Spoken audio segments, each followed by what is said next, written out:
Alors bonjour à toutes et à tous quand même, même si nous sommes déjà dit bonjour avant. Donc moi je suis Valérie Gremby, je suis la directrice du Cartable Fantastique et donc on vient avec ma collègue Marie Mériot qui est notre chef de projet et la conceptrice de nos contenus, c'est-à-dire nos banques d'exercices et la co-conceptrice de nos plugins également. Donc on va venir vous parler un petit peu de notre travail et de comment on peut utiliser tous ces outils en classe pour favoriser l'inclusion des élèves à besoins particuliers et plus particulièrement des enfants dyspraxiques, puisque c'est un petit peu notre spécialité. Donc au Cartable, on a un fonctionnement tripartite, je dirais, c'est-à-dire qu'on est toujours en regard croisé entre les chercheurs à l'INSERM en neurosciences. La présidente du Cartable Fantastique, c'est Caroline Huron, qui est donc une des chercheuses reconnues en France pour la dyspraxie. L'autre partie des regards, ce sont les enseignants, dont moi, puisque je suis enseignante de formation. Je suis enseignante du premier degré, puis spécialisée, puis directrice d'école spécialisée.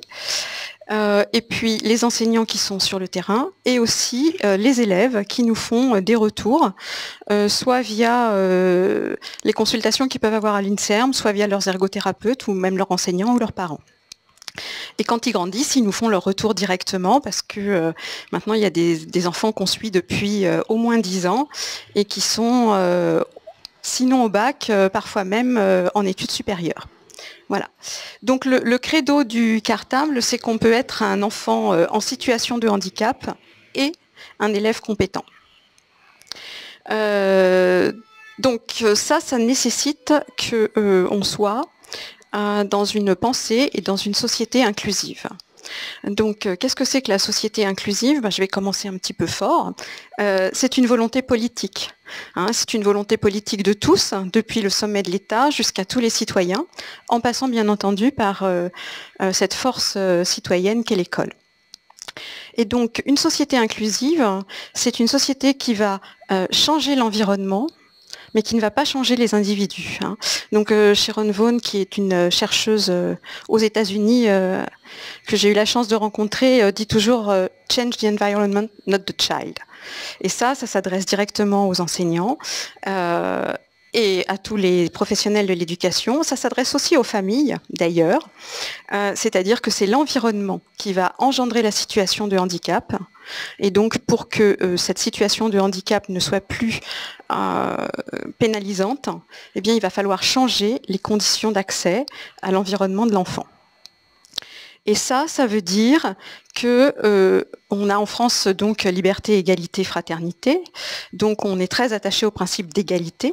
Mais l'égalité, c'est un objectif. Et pour obtenir cette égalité, il faut en passer par le concept d'équité. Qu'est-ce que c'est que l'équité ? C'est donner la même chose, c'est donner à chacun ce dont il a besoin, alors que l'égalité stricte, c'est donner la même chose à tout le monde. Donc notre objectif, c'est que tout le monde ait les mêmes chances à la fin, mais pour arriver à ça, il va falloir donner à chacun ce dont il a besoin. Et c'est vrai pour l'élève en situation de handicap, c'est vrai aussi pour l'élève lambda qui, à un moment donné, a besoin de quelque chose. Alors, je vais revenir juste 2 minutes sur les troubles, ce qu'on appelle les troubles 10, en prenant juste les 2 plus grandes familles, parce qu'on a un problème, nous, avec les troubles 10, c'est que les troubles 10, c'est tellement vaste que ça ne veut plus rien dire du tout lorsqu'on parle compensation. Les troubles 10, c'est d'abord les troubles du langage, écrit, dyslexie, oral, dysphasie, et puis, il y a cette fameuse dyspraxie, qui n'est pas du tout un trouble du langage, mais qui est un trouble de la coordination motrice. Et donc, on voit bien qu'on ne va pas rencontrer les mêmes difficultés quand on a un trouble du langage que quand on a un trouble de la coordination. Ce qui signifie que ce qui convient au trouble du langage ne va pas forcément convenir au trouble de la coordination en termes de compensation, et vice-versa. D'accord ? Donc en fait, il y a des élèves pour qui vont avoir besoin un peu des deux, ou de l'un ou de l'autre à un certain moment donné, parce que vous avez souvent des croisements ou des comorbidités dans les 10. Mais à chaque fois qu'on va mettre en place une compensation, on réfléchit bien à qu'est-ce qu'on compense. C'est du moteur ou c'est pas du moteur, dans le cas de la dyspraxie. Donc le jeune dyspraxique à l'école, il va avoir quand même pas mal de soucis à se faire parce que toute sa vie est compliquée. Un enfant qui a un trouble du langage oral, Donc un dyslexique, s'il est en train de jouer au ballon sur la plage avec ses copains, il n'a pas de problème. Il n'a pas de handicap, tant qu'on ne lui demande pas de lire la règle et de la décoder. D'accord ? Un enfant dyspraxique, quand il est en vacances, il est toujours en situation de handicap. Pourquoi ? Parce que dès qu'il commence à avoir un geste à programmer, il va être en difficulté. Ça veut dire qu'au quotidien, votre élève dyspraxique, quand il met un pied par terre, pour lui, la lutte commence. S'habiller, prendre sa douche, prendre son petit déjeuner, préparer son cartable, etc. etc. Tout ça, ce sont des gestes qui nécessitent une certaine automatisation qu'il ne maîtrise pas bien. Et donc, il va falloir qu'il soit toujours en situation de réfléchir à comment il va faire. Est-ce qu'il va pouvoir le faire ou est-ce qu'il va falloir l'aider ? Quand il arrive en classe, eh bien, on va tomber sur tout ce qui va être une répercussion des gestes moteurs. Donc, la mauvaise automatisation des gestes avec une écriture manuscrite non fonctionnelle ou peu fonctionnelle, une gêne dans le domaine visuo-spatial, donc une mauvaise organisation du regard, donc une difficulté à se repérer dans l'espace texte, dans les textes écrits, mais aussi dans son espace feuille. À ça s'associe une difficulté de repérage dans l'espace et dans le temps, ce qui peut avoir un impact assez fort, notamment au collège par exemple, quand ils arrivent au collège et qu'il faut se repérer dans ces bâtiments immenses, avec des classes où on change de place tout le temps, ça peut être très compliqué pour eux. C'est un élève qui va être maladroit et qui va être très peu autonome du coup par rapport aux élèves de sa classe d'âge. Et c'est surtout, et ça c'est quelque chose de souvent ignoré sur lequel j'insiste toujours, ça va être un élève, un jeune très fatigable. Parce qu'en fait, on a bien compris que là, par exemple, j'en vois qui sont en train d'écrire. C'est pas un coût cognitif très important pour vous d'écrire en même temps que je vous parle et que vous m'écoutez. Pour lui, tout est coût cognitif en fait. Donc, y compris réfléchir à comment il va se déplacer d'ici jusque là-bas. Donc, forcément, la fatigabilité va être importante et elle va être permanente. C'est-à-dire que c'est un enfant qui est porteur d'un handicap invisible, en plus, donc on ne comprend pas très bien ce qui se passe. Lui non plus, parce qu'il est né comme ça.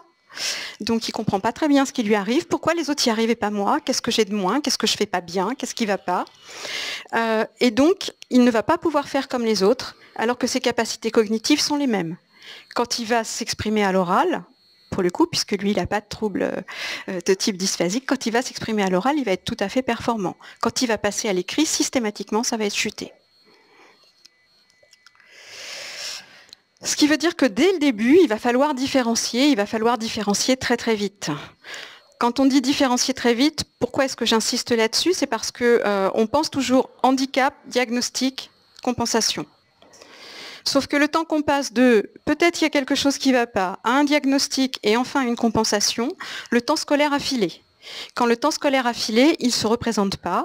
Et donc, quand vous arrivez en CE2 avec enfin un diagnostic, que ce soit de la dyspraxie, de la dyslexie ou autre, plus le temps de mettre en place les compensations, ça veut dire que cet enfant-là, il a perdu plusieurs années de sa vie scolaire et que donc, son avenir scolaire va être impacté. Donc, on va essayer tout de suite de proposer des choses. En attendant le diagnostic, bien sûr, il va falloir un diagnostic, mais en attendant, on est capable de dire, là, il y a un problème, à l'oral, ça se passe bien, à l'écrit, ça se passe mal. Pourquoi ? Évitons de penser qu'il n'a pas envie, évitons de penser qu'il nous casse les pieds, évitons de penser qu'il nous provoque, évitons de penser qu'il est feignant. C'est pas ça son problème. Son problème, c'est qu'il ne peut pas. Il y a peu d'enfants feignants, finalement. Souvent, c'est qu'ils ne peuvent pas, pour plein de raisons différentes. Tu peux changer, Marie ? Merci. Et donc, on peut différencier très vite, et on peut différencier très vite dès la maternelle, qui, entre parenthèses, est une épreuve pour les enfants dyspraxiques, parce qu'en maternelle, on fait quasiment que du moteur, alors que lui, le moteur, c'est ce qui le gêne. Donc souvent, les petits enfants dyspraxiques, à l'école maternelle, ils ne sont pas très heureux. Exemple tout simple. Par exemple, vous avez un élève qui ne trouve pas son prénom. Alors, il va le trouver très bien si vous avez, je ne sais pas, vous êtes par terre sur le tapis, puis vous mettez 5 étiquettes, il va très bien repérer son prénom, mais vous lui mettez une feuille et il ne le trouve plus. Donc, 2 possibilités. Soit, effectivement, il n'a pas encore fait la passation de ce qui se passe sur le tapis, sur la feuille, ça va venir, mais peut-être qu'il y a autre chose. Et à ce moment-là, ça vaut le coup, quel que soit l'élève, de vérifier en proposant des adaptations, donc par exemple celle-ci, qui fonctionne bien pour les enfants dyspraxiques, qui sont donc des présentations verticales, très espacées, avec des lignes de couleur pour que l'œil ne se perde pas sur la feuille. Si systématiquement, quand on lui présente comme à gauche, c'est chuté, et que systématiquement, quand on lui présente comme à droite, ça marche, en attendant le diagnostic, parce que c'est pas ça qui va vous permettre de dire s'il est dyspraxique ou pas, hein, mais en attendant le diagnostic, je conseille fortement de présenter de cette façon-là. Entre parenthèses, rien n'empêche dans une classe de proposer les deux présentations. Et les élèves, en fonction de ce qui est le plus confortable pour eux, pourront choisir et pourront donc travailler là-dessus. J'ai l'exemple d'un, et après on passe aux démonstrations, hein, je vous rassure. J'ai l'exemple d'un collègue en classe de SECPA qui utilisait déjà depuis très longtemps plusieurs outils de différenciation pour ses élèves qui avaient du mal à lire, enfin plus exactement à accéder vraiment au contenu de l'écrit. Et donc il avait à la fois la possibilité de lire le texte, voilà, dans sa tête, et si ça n'allait pas, le jeune pouvait, via une petite application, flasher un code, et donc le texte était préenregistré par l'enseignant, et il l'entendait à l'oral. Et donc ils avaient déjà ces deux possibilités-là, et puis il y a quelques années de ça, il a eu un élève dyspraxique dans sa classe, donc il a mis en place les présentations du cartable fantastique qu'on vous montrera tout à l'heure, aria le 20, double interligne, très espacé. Et il a très rapidement, l'élève à côté de cet enfant-là a dit « Monsieur, c'est pas juste parce que lui, il a un texte qui est beaucoup plus lisible que moi. » Alors, il lui dit « Je comprends pas bien. Toi, tu as ton texte, tu as la possibilité de l'écouter. Quel est le problème ?» Et en fait, le jeune lui a dit « Mais moi, quand je regarde son texte, j'ai pas besoin d'écouter. Je comprends. Je me perds pas. » Vous voyez ? Et donc finalement, c'est un jeune qui n'est pas du tout dyspraxique, mais qui a du mal encore à entrer dans l'écrit et dans le sens de l'écrit. Et cette présentation très aérée lui permettait finalement d'accéder au texte. Donc qu'est-ce qu'il a fait ? Il a fait un test dans sa classe et il a proposé les deux possibilités. Et il s'est aperçu qu'à peu près 60% des élèves de sa classe, voire 70% suivant les années, préféraient la présentation très aérée, que ça diminuait le recours à l'écoute, et que les autres, ma foi, s'ils n'en avaient pas besoin, continuaient tout à fait naturellement sur le même texte. Quand on a une liseuse, enfin moi j'ai une liseuse, hein, je la règle. Hein. Je change l'interligne, la couleur de fond, etc., pour avoir quelque chose qui m'est plus agréable. Pourtant, je peux lire tout à fait la Pléiade, c'est pas un problème. Mais vous voyez, c'est moins fatigant. C'est bon, voilà. Et donc tout ça, ça sert à quoi ? Ça sert à faire ensemble. L'inclusion, c'est pas travailler à côté des autres pour faire autre chose. L'inclusion, c'est travailler avec les autres, avec des outils qui nous sont propres si on en a besoin, mais on fait la même chose. Éventuellement adapté, éventuellement tout ce que vous voulez, mais on fait la même chose, on travaille sur le même sujet. Et donc, on va proposer tout un tas d'outils qui sont essentiellement numériques, mais pas que. Dès le début, pour les tout petits, on va vous proposer on va leur proposer des gabarits. Tiens Marie, si tu peux en même temps montrer. On va vous proposer des gabarits qui vont vous permettre de les utiliser en fait comme des ardoises. Ce sont des fiches que vous allez rentrer dans une pochette plastique et puis avec un feutre Velleda, il va pouvoir poser ses opérations, poser ses tableaux de numération ou ses tableaux de conversion. Pourquoi est-ce qu'on fait ça ? C'est parce que vous voyez que sur ces gabarits, vous avez une norme de couleur. Quand on a un problème à se repérer visuellement, et là pour le coup ça va servir aux dyslexiques aussi, contrairement à ce que je disais tout à l'heure. Quand on a du mal à se repérer visuellement, ils sont tout à fait capables de vous dire que dans 341, il y a une unité, 4 dizaines et 3 centaines. Si vous leur écrivez sur une feuille, comme leur regard n'est pas très bien organisé, ils ne vont pas forcément partir dans le bon sens, ou plus exactement, ils ne vont pas très bien savoir dans quel sens il faut partir avec le regard, de droite à gauche, de gauche à droite. Et donc, vous avez toutes les chances qu'il y ait des erreurs, donc de lecture de nombres, ou d'écriture de nombres, non pas parce qu'ils n'ont pas compris le concept, centaines, dizaines, unités, mais simplement parce qu'ils ne peuvent pas se repérer.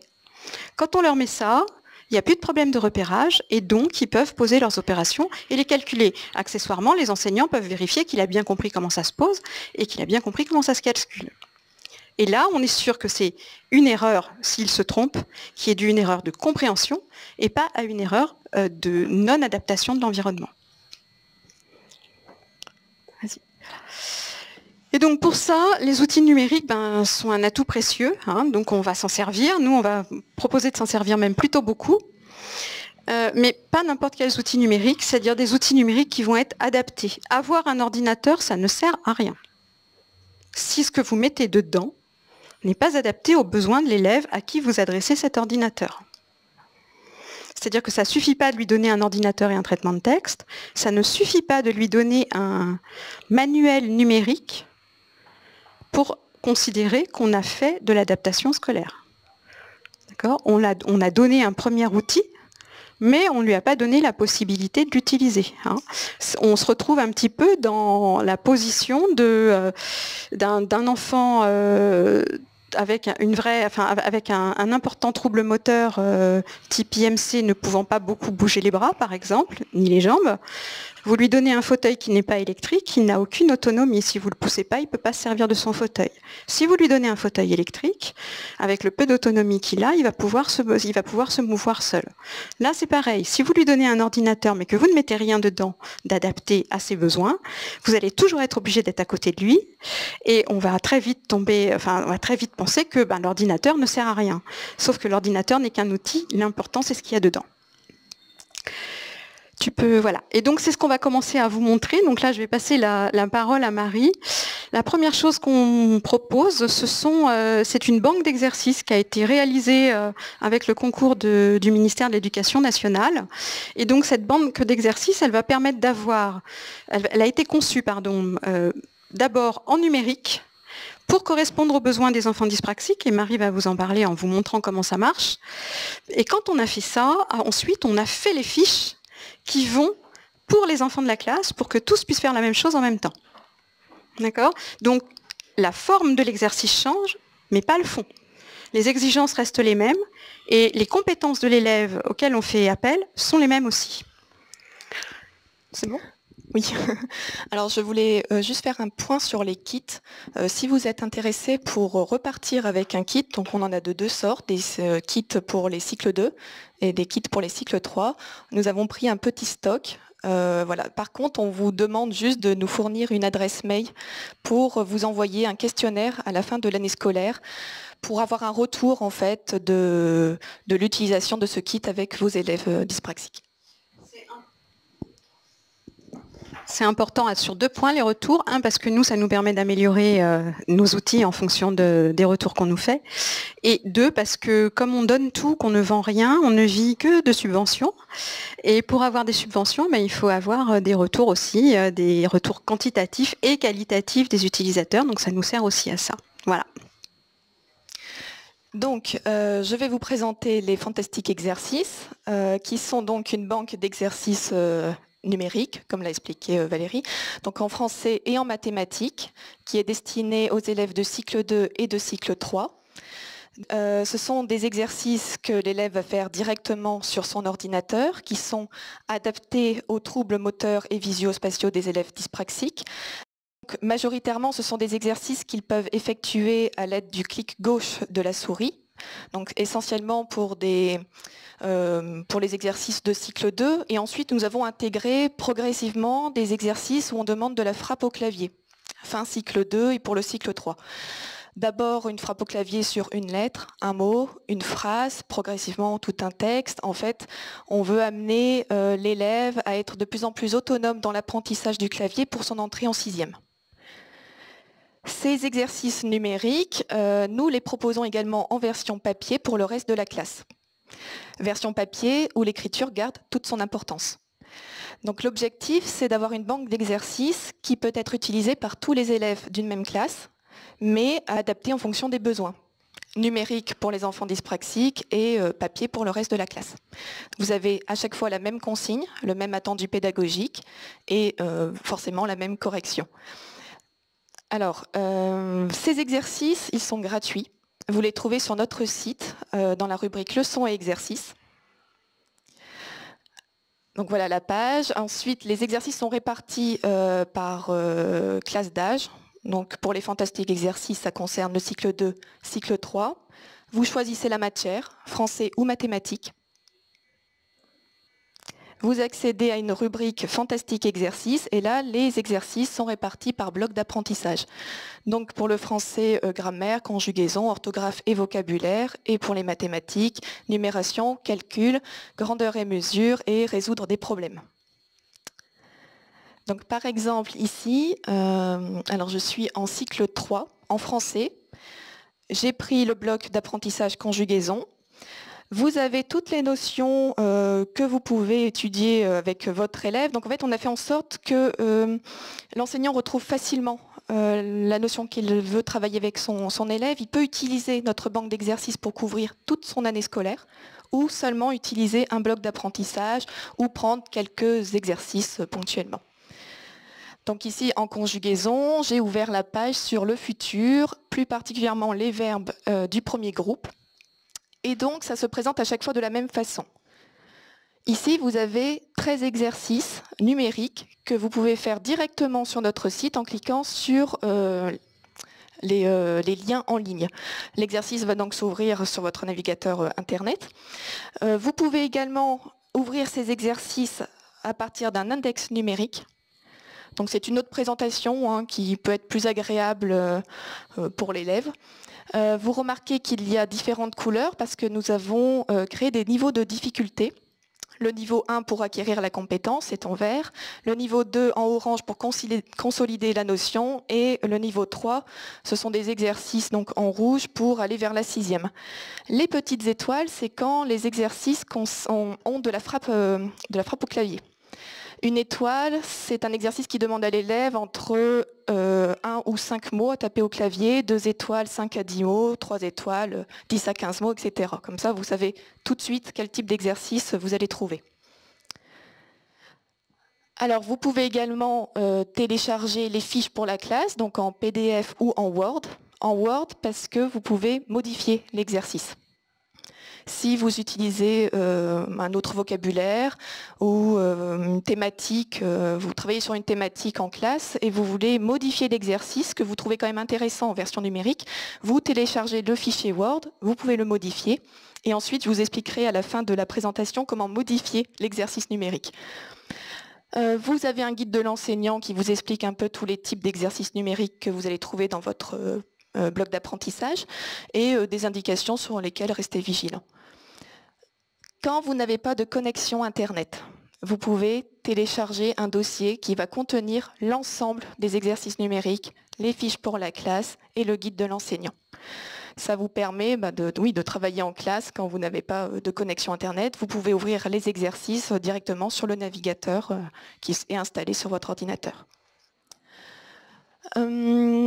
Alors, ces exercices, en tout cas pour les blocs grammaire et conjugaison, on a travaillé sur des thèmes des textes de lecture pour vous proposer des exercices un peu plus attractifs, on va dire, mais vous n'êtes pas obligé de les utiliser non plus. Donc par exemple, pour le futur, on a utilisé le texte de La chèvre de Monsieur Seguin et on vous les propose en version adaptée pour les élèves dyspraxiques et en version classe. Mais c'est juste vraiment une proposition qu'on vous fait, vous n'êtes pas obligé de les utiliser. Alors, ces exercices, je vais vous en présenter quelques-uns. Donc voici le type de fiche pour la classe. Ici, c'est pour la conjugation, l'imparfait, les verbes du premier groupe. Par exemple, exercice 4, on va demander à l'élève d'entourer la forme verbale qui convient. Donc il a 4 phrases avec 2 verbes entre parenthèses. On lui demande de les entourer. L'exercice numérique, donc on a exactement la même consigne qui va être un peu modifiée puisque l'élève ne va pas entourer le verbe, mais il va choisir la forme verbale à partir d'un choix multiple. Donc il va juste cliquer sur le verbe qui convient. Alors il n'a pas les 4 phrases sur la même page numérique. Visuellement, ça ne serait pas très lisible pour un enfant dyspraxique. Donc ici, on a une phrase par page numérique. Donc je vais vous ouvrir directement l'exercice pour qu'on voit ce que ça donne. Alors.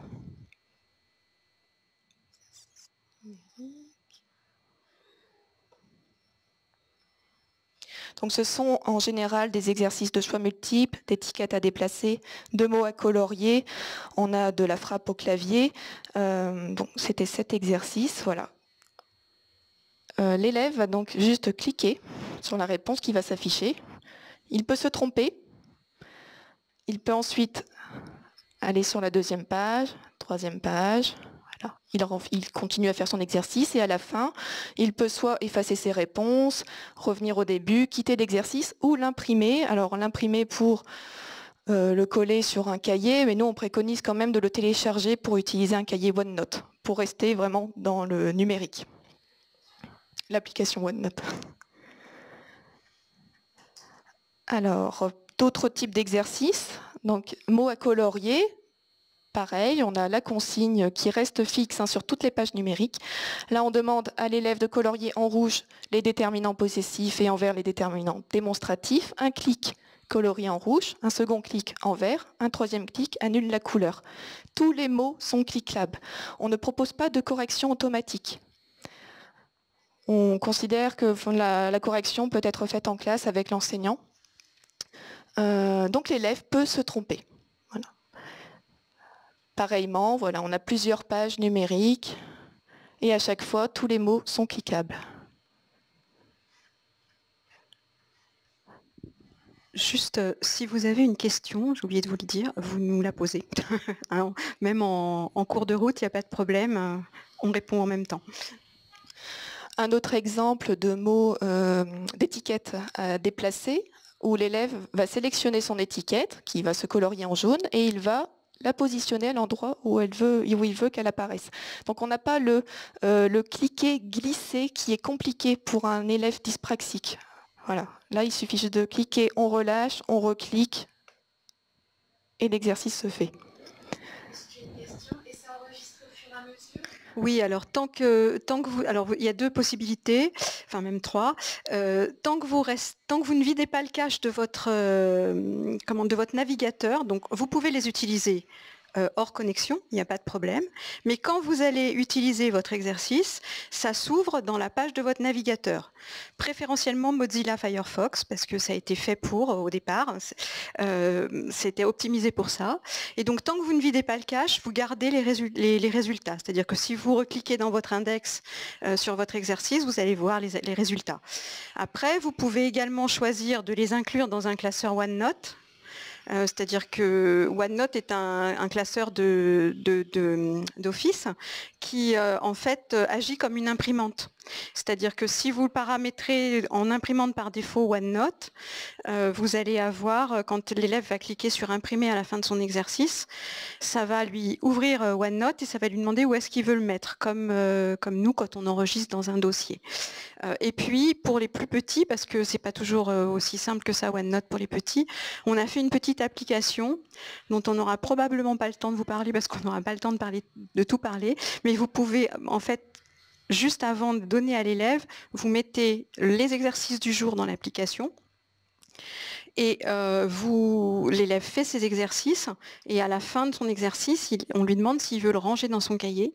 Donc il clique sur ranger dans le cahier, ça le range dans le cahier du jour de l'application et vous pouvez, donc ça conserve évidemment les réponses et vous avez même un espace pour y mettre vos commentaires.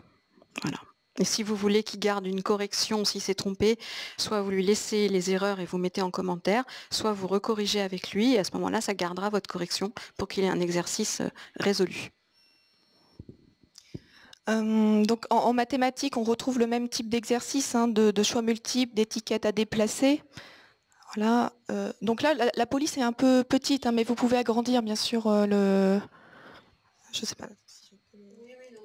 Voilà, non mais c'est parfois on a cette question-là, voilà, ça peut être agrandi visuellement. Tous les exercices sont conçus en fait de la même façon. Pour les mathématiques, on a aussi intégré des claviers numériques pour permettre à l'élève de ne pas perdre de temps et d'énergie à trouver la bonne touche en fait sur le clavier parce que tous les claviers n'ont pas de pavé numérique et les chiffres c'est un peu compliqué aussi pour un élève dyspraxique. Donc là on a un clavier numérique classique, on a aussi des claviers à opération où on a les signes opératoires pour lui permettre d'écrire des opérations en ligne. On a également des exercices où on a intégré des gabarits d'opérations qui sont identiques à ceux qui se trouvent dans les kits mathématiques. Avec donc les mêmes couleurs, bleu pour les unités, rouge pour les dizaines, vert pour les centaines. où l'élève n'a plus qu'à compléter l'opération et à écrire le résultat.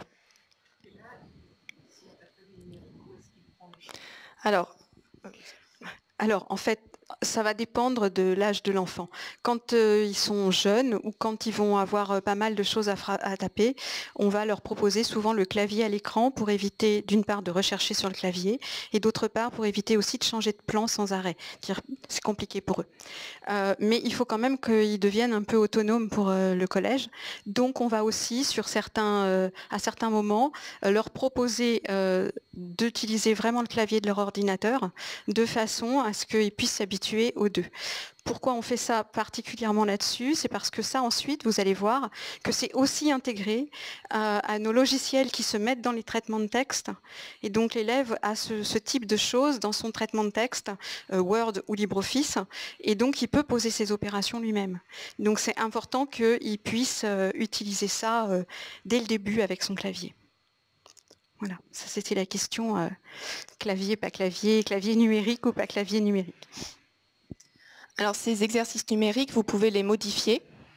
Malheureusement, non, je ne peux pas vous montrer parce qu'on n'a pas de connexion. Ouais. Mais c'est une application qui est disponible en ligne, elle est gratuite, ça s'appelle les Cahiers Fantastiques. Vous devez juste créer un compte pour avoir un mot de passe et ensuite vous avez toutes nos ressources que vous retrouvez sur le site, vous les retrouvez sur l'application Mes Cahiers Fantastiques. Vous cherchez les fantastiques exercices, c'est réparti dans des dossiers. Plus spécifiquement, donc l'exercice numérique qui vous intéresse et là vous avez la possibilité de le modifier, de garder la structure. Par exemple, ce gabarit d'opération vous intéresse, mais vous voulez que l'élève pose et calcule 770 plus 56, voilà, et vous pouvez modifier les nombres. Je peux, je pense, montrer l'application dont on a parlé.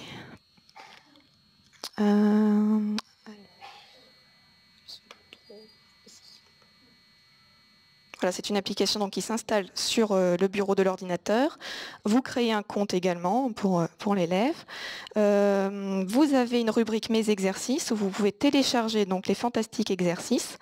Ici, nous avons des exercices en conjugaison, être et avoir. Donc, je vais cliquer dessus, il va s'ouvrir.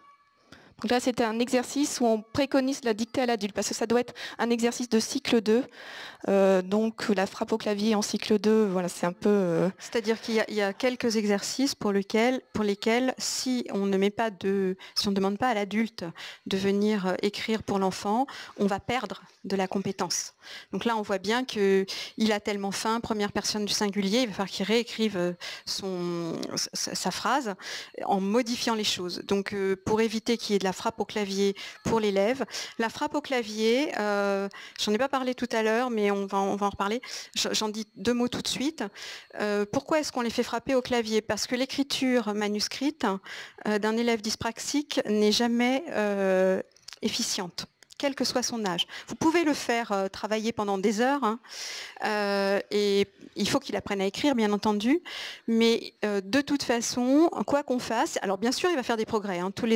Heureusement qu'un enfant qui s'entraîne pendant des heures fait des progrès, mais l'écart entre la norme attendue en écriture pour les élèves de sa classe d'âge et ce qu'il est capable de produire ne se réduira pas, et pire, elle augmente avec l'âge.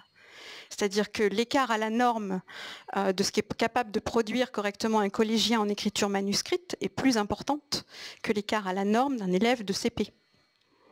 D'accord? Donc ça, il faut bien le garder en tête. Il y a deux problèmes avec l'écriture manuscrite. Un, il est obligé de se concentrer sur les lettres qu'il forme. Grosso modo, je grossis le trait. Moyennant quoi, il faut qu'il y réfléchisse. Le cerveau ne peut pas faire deux choses à la fois, c'est ce qu'on appelle la double tâche. Donc quand le cerveau a deux tâches à traiter, il va prioriser. Et il va prendre la tâche qui lui paraît la plus importante. Or, quand il s'agit de laisser une trace écrite, parce que c'est ça qu'on vous demande, la tâche qui va être priorisée par le cerveau, c'est la trace écrite. Donc, votre pensée à vous, ou ce qu'est en train de dire la personne qui vous parle, va passer au second plan.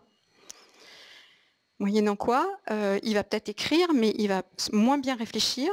Il va limiter sa quantité d'écrit parce que c'est extrêmement fatigant pour lui. Et en plus, il ne va pas entendre ce que vous allez lui demander.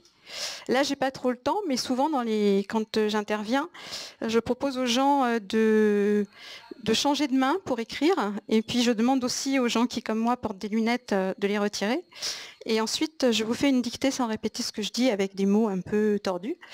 Et très rapidement, vous vous rendez compte de ce qui se passe dans la tête d'un enfant dyspraxique qui doit réfléchir à comment il doit former ses lettres. Tout à l'heure, madame a dit, avant que peut-être un petit peu que tout le monde, ou juste en début, madame a demandé si vous auriez les PowerPoint. Donc oui, c'est possible. Mais ce qui était intéressant, c'est qu'elle avait ajouté que c'était pour pouvoir mieux se concentrer sur ce qu'on racontait. Or, quand on est en classe, on demande constamment à nos élèves, et plus ils grandissent, plus on leur demande, d'écrire en même temps qu'on leur parle. Donc, on gagnerait aussi à leur donner nos supports quand ils sont plus grands. Je ne sais pas s'il y a des enseignants de collège ici, mais je pense qu'on gagnerait beaucoup à leur donner les supports de ce qu'on raconte en classe, pour leur éviter d'avoir deux choses à faire à la fois, surtout quand ils ont un petit peu de mal à y arriver.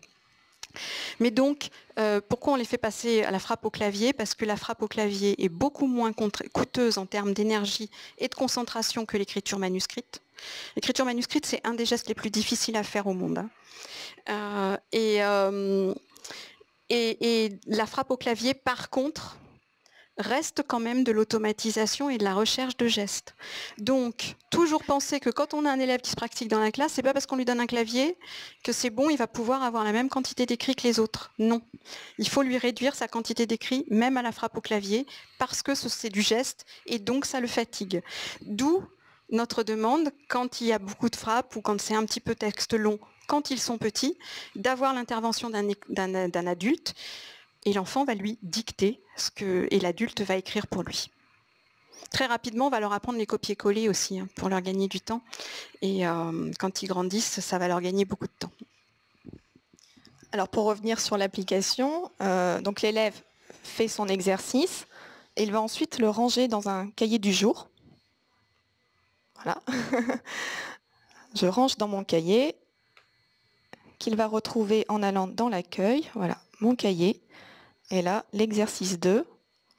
Donc, moi, je n'ai pas modifié l'exercice, mais normalement, vous avez donc l'exercice fait par l'élève et vous pouvez corriger ou faire des observations. Donc, il a tout sur la même application. Cette application, elle est disponible sur notre site et elle est gratuite. Donc, voilà. Est-ce que vous avez des questions sur les fantastiques exercices ou nous passons peut-être à la présentation du plugin? Ou est-ce que vous avez des questions d'ordre plus général Vous allez aborder la question justement de l'apprentissage du geste. Non. Comme ça, non plus. Alors, nous, le geste... Alors, c'est tout le problème des dyspraxiques, c'est que de toute façon, je vous l'ai dit, la norme va rester très difficile, l'apprentissage du geste va être très difficile. Donc malheureusement, très souvent, ils ont quand même vraiment besoin de l'ergothérapeute, en sachant que des ergothérapeutes, il n'y en a pas partout et qu'en plus, pour l'instant, ça n'est pas remboursé en France. Donc après, l'apprentissage en lui-même du geste pour un enfant dyspraxique ne va pas être différent de ce que vous auriez dit à un autre élève. La seule chose, c'est que l'autre élève, il va très rapidement automatiser ce geste, hein, faire des boucles par exemple, alors que votre élève dyspraxique, il ne va jamais être précis dans sa boucle et il va avoir beaucoup de mal à l'automatiser. Mais fondamentalement, vous n'avez pas, en tant qu'enseignant par exemple, il n'y a pas un truc, un geste particulier. À la limite, tout peut fonctionner, mais ça va fonctionner beaucoup moins bien. Et en plus, c'est extrêmement coûteux en énergie. Il faut bien vous dire que, vous savez, souvent, on commence par mettre la date, par exemple. Date et puis, je sais pas, grammaire ou ce qu'on veut. Mais là, déjà, sur un enfant dyspraxique, vous lui avez pris une partie de ses ressources cognitives. Et plus on va faire ça, et plus on va grignoter ses ressources cognitives sur une tâche qui est une tâche de bas niveau, je le rappelle, hein, l'écriture manuscrite, c'est important parce que ça nous permet de transcrire notre pensée. Mais aujourd'hui, de nos jours, c'est une tâche de bas niveau. Essayez de rendre je sais pas moi, un mémoire à la fac écrit à la main, ça va pas passer. Hein. Ça s'écrit à l'ordinateur, d'accord? Donc aujourd'hui, finalement, on n'a pas besoin, quand on est adulte, d'avoir une écriture très performante. Pourtant, en classe, ça reste extrêmement prégnant.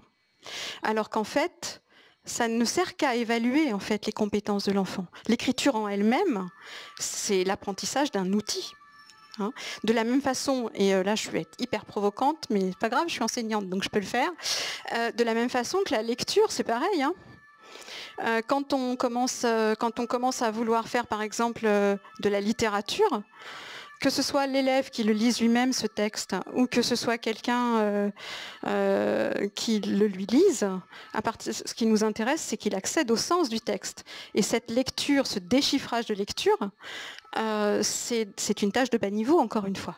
Normalement, elle est automatisée et notre cerveau n'y pense plus. Quand on lit, on ne pense plus à ce qu'on fait. Par contre, un élève dyslexique va devoir tout le temps penser à ce qu'il fait pour lire, tout le temps se concentrer sur comment il doit lire.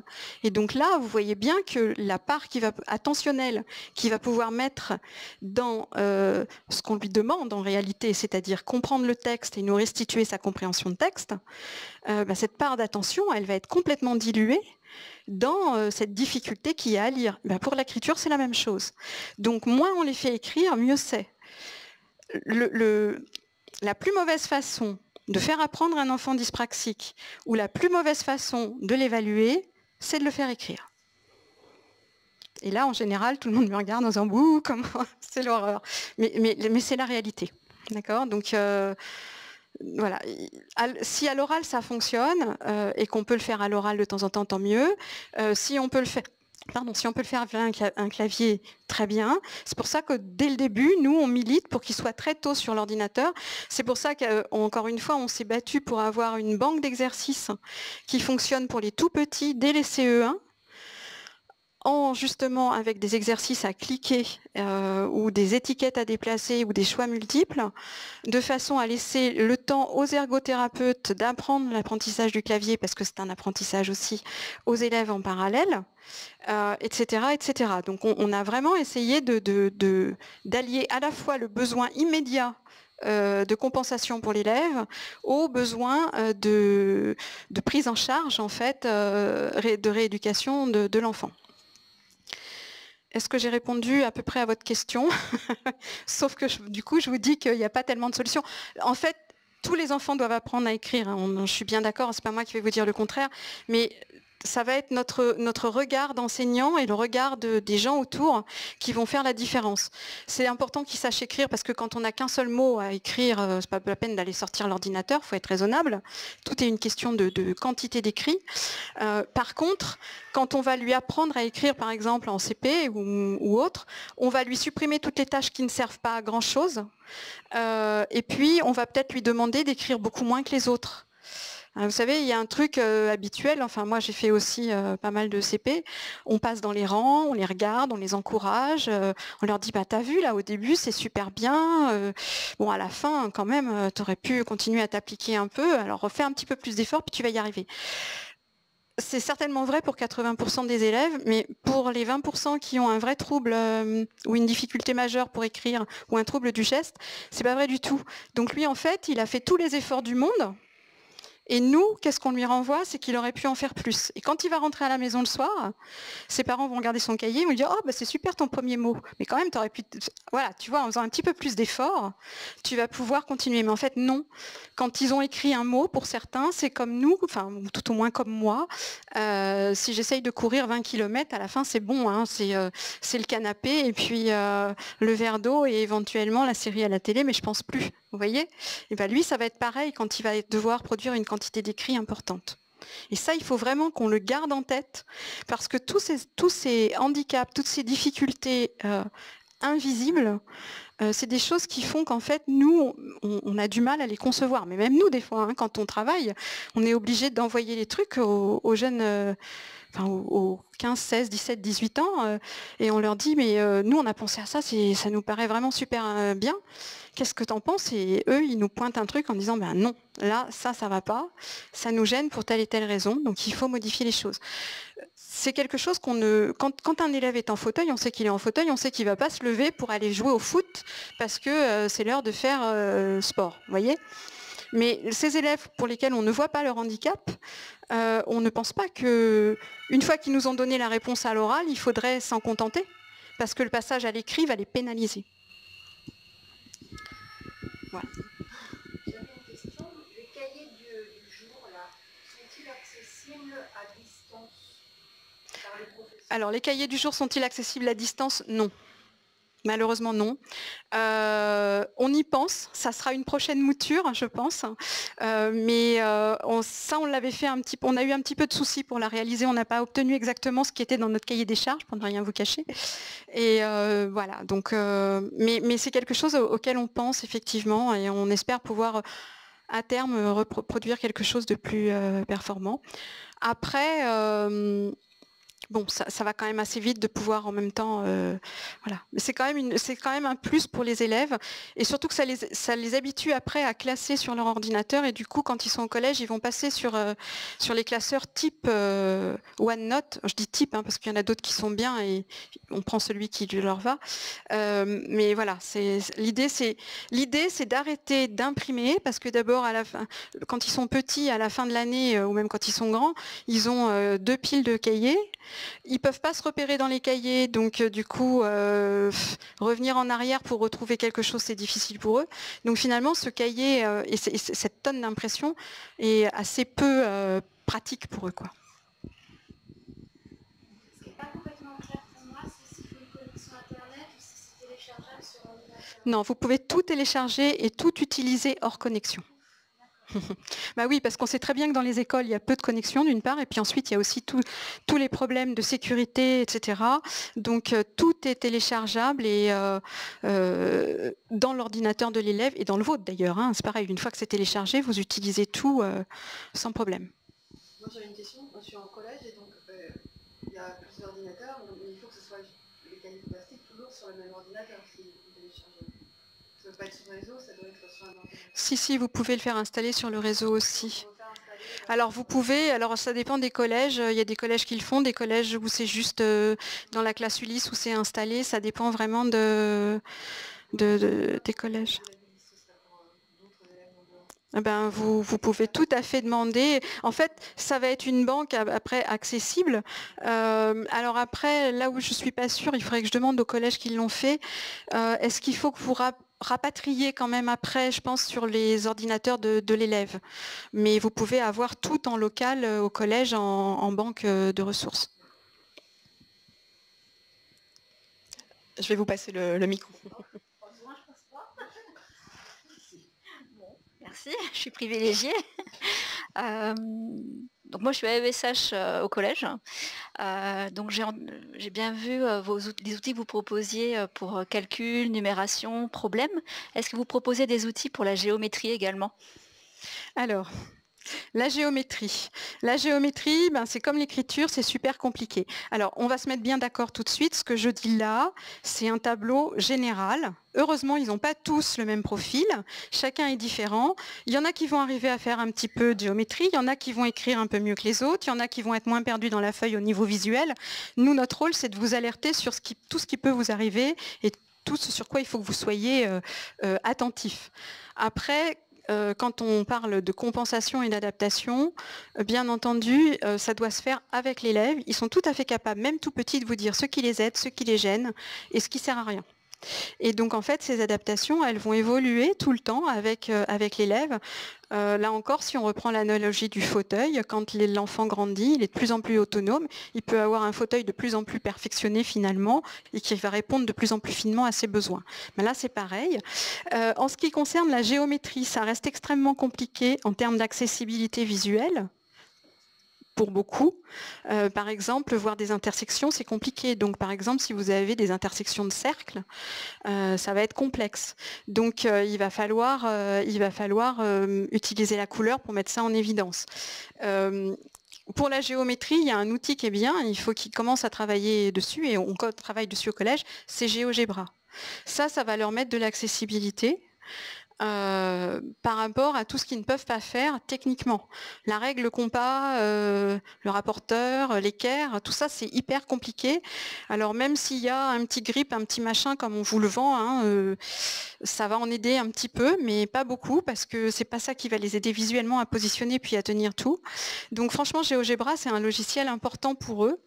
Après, même avec GeoGebra, il y a des élèves qui vont avoir du mal à rentrer là-dedans. Ça, c'est aussi quelque chose qui doit être réfléchi collectivement. C'est qu'est-ce qu'on garde, qu'est-ce qu'on laisse tomber. À quoi ça sert de pénaliser un élève qui, visuellement, va pas du tout avoir accès, par exemple, au schéma ou aux cartes de géographie. Je parle des cartes de géographie parce que c'est aussi un problème. Visuellement, les élèves dyspraxiques, pour se repérer sur un schéma, sur des cartes, sur de la géométrie, ça va être très complexe pour eux. Je rappelle au passage que les élèves dyspraxiques sont dispensés des épreuves de schéma et de cartes au brevet des collèges et au bac. Donc arrêtons, quand ils sont en classe tout au long de leur scolarité, de les évaluer là-dessus. Au bac, ils sont comme les enfants avec des troubles visuels importants. On passe par la description, par le contexte descriptif. Donc, il faut faire pareil quand on travaille avec eux en classe au quotidien. La géométrie, c'est un vrai problème. Il n'y a pas une seule réponse. Déjà, la géométrie, c'est un problème pour beaucoup. En dehors de la dyspraxie. Donc voilà, ce qu'il faut avoir en tête, c'est que les enfants dyspraxiques, c'est vrai en mathématiques par exemple pour la numération, la manipulation, ça ne va pas forcément les aider. Parce que quand on pointe pas bien avec les yeux et qu'on a un problème du geste, faire 1, 2, 3, 4, 5 et savoir qu'on a, ça y est, on a bien balayé les 5, qu'on n'en a pas oublié un et qu'on ne revient pas sur un autre, c'est compliqué. Donc pour ces enfants-là, il va souvent falloir par exemple pointer avec eux ou pour beaucoup, simplement leur donner une boîte pour qu'ils puissent faire 1, 2, 3, comme ça on est sûr qu'ils ne recomptent pas 2 fois, simplement parce qu'ils n'ont pas vu qu'ils étaient déjà passés par là. Voyez, et donc on voit parfois, de moins en moins, mais moi au début je voyais beaucoup des élèves qu'on bloquait en termes d'apprentissage parce qu'ils n'avaient toujours pas réussi à décompter leurs 8 pions, quoi. Mais ce n'est pas parce qu'ils n'avaient pas compris ce que c'était, c'est simplement parce que techniquement ils ne pouvaient pas le faire.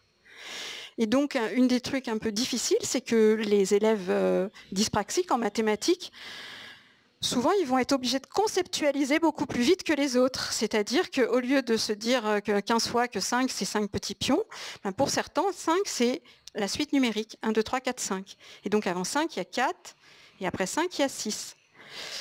Par parenthèse, il y a des élèves qui se repèrent comme ça. Il y a des tas de gens qui sont très bons en mathématiques et qui ne sont pas forcément très très bons en numération stricte. Mais voilà, eux, ils ont vraiment cette difficulté-là.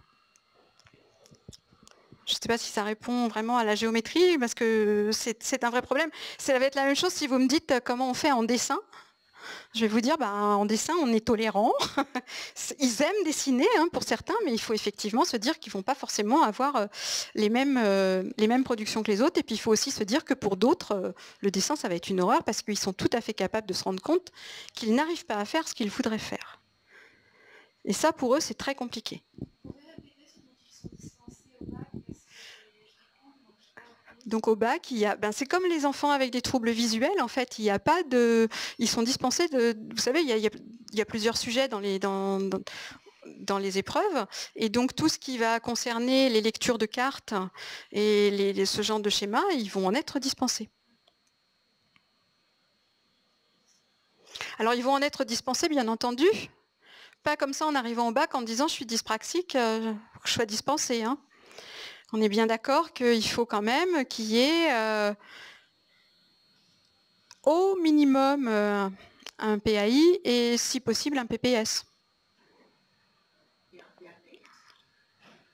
Oui, ou un PAP. Et les demandes d'aménagement écrites. Mais à partir du moment où il y a un dossier, normalement, on doit transmettre à la famille les demandes d'aménagement, etc., etc. Donc évidemment, tout doit être fait en amont. Il faut savoir qu'il n'y a encore pas très longtemps, il y a eu des jurisprudences. Régulièrement, il y a des familles qui vont au tribunal administratif 2 mois avant le bac parce que l'élève n'a pas le droit à ses aménagements, etc., etc. En général, il gagne, mais vous imaginez un peu le stress pour le jeune. Voilà. Je te rends la parole, Marie. Alors, on va peut-être passer à la présentation du plugin. Ah oui, alors je vais en dire un mot, désolée. Donc là, on va arriver. Si tu peux peut-être montrer un petit peu. Est-ce que tu pourrais commencer par un texte un texte de lecture, s'il te plaît. Oui. Donc, on va passer sur les traitements de texte maintenant pour les élèves. Donc, idéalement, quand ils sont depuis tout petits sur l'ordinateur, on essaye de passer au traitement de texte petit à petit en CM1, CM2, mais si possible pas à l'entrée en 6e. Si on sort l'ordinateur en arrivant au collège, c'est vraiment pas le moment où ils ont envie. C'est vraiment pas le moment où ils sont disponibles pour apprendre un nouveau truc. Et c'est vraiment pas le moment où les profs sont disponibles aussi pour avoir ça en plus à apprendre à leurs élèves. Donc, il vaut mieux le faire avant si on peut. Et donc, ces traitements de texte, donc là, nous, c'est pareil, c'est un projet avec le ministère de l'Éducation nationale. On a développé il y a très longtemps sous Word. On va le redévelopper d'ailleurs à un moment donné, certainement, mais bon. Et donc, le problème, c'est que Word n'est pas distribué tant que ça dans les établissements et que c'est en plus un logiciel payant, donc toutes les familles ne peuvent pas y avoir accès. Donc, on a dit bon. Et on a tout redéveloppé, on a tout redéveloppé, réinventé, restylisé en fonction des besoins qui étaient remontés aussi du terrain. Et on a donc fait un traitement, enfin un logiciel qui s'implémente dans LibreOffice pour les primaires, pour les collégiens, pour les adaptateurs. Donc c'est 3 logiciels différents. Et on est en préparation sur celui du lycée. Et donc ça, à quoi ça va servir? Ça va servir à pouvoir faire avec un traitement de texte la même chose que ce qu'on fait avec un papier et un crayon. Parce que il faut pouvoir faire exactement la même chose que les autres. Quand on a un texte en noir, il faut pouvoir souligner en rouge. C'est pas facile sur un traitement de texte, essayer de souligner d'une autre couleur. Vous le faites, mais avec plein de clics. Il faut poser des opérations en colonne. Il faut pouvoir espacer son texte en quelques clics pour le rendre accessible. Il faut pouvoir écrire des formules mathématiques. Il faut pouvoir écrire la chimie. Il faut pouvoir faire un schéma électrique, etc., etc. Donc, on a essayé de faire un peu ce qu'on pouvait pour les aider. Et c'est ça que Marie va vous montrer maintenant. Et juste en petite précision, ces plugins, vous pouvez les télécharger sur notre site dans la rubrique outils pour adapter et outils pour compenser. Donc c'est gratuit. C'est gratuit. Ça, on le rappelle assez souvent. Alors, vous avez donc des petites images qui vont s'implémenter dans votre barre LibreOffice qui correspondent donc à une barre lire, une barre écrire, une barre tableau, langue, mathématiques, un éditeur de chimie, un éditeur d'électricité et la barre pour les adaptateurs. Alors là, c'est le plugin adaptateur. On vous montre celui-là parce que on y retrouve toutes les fonctionnalités du plugin primaire et du plugin collège. On y a ajouté la dernière image pour permettre aux adultes d'adapter les cours et les exercices.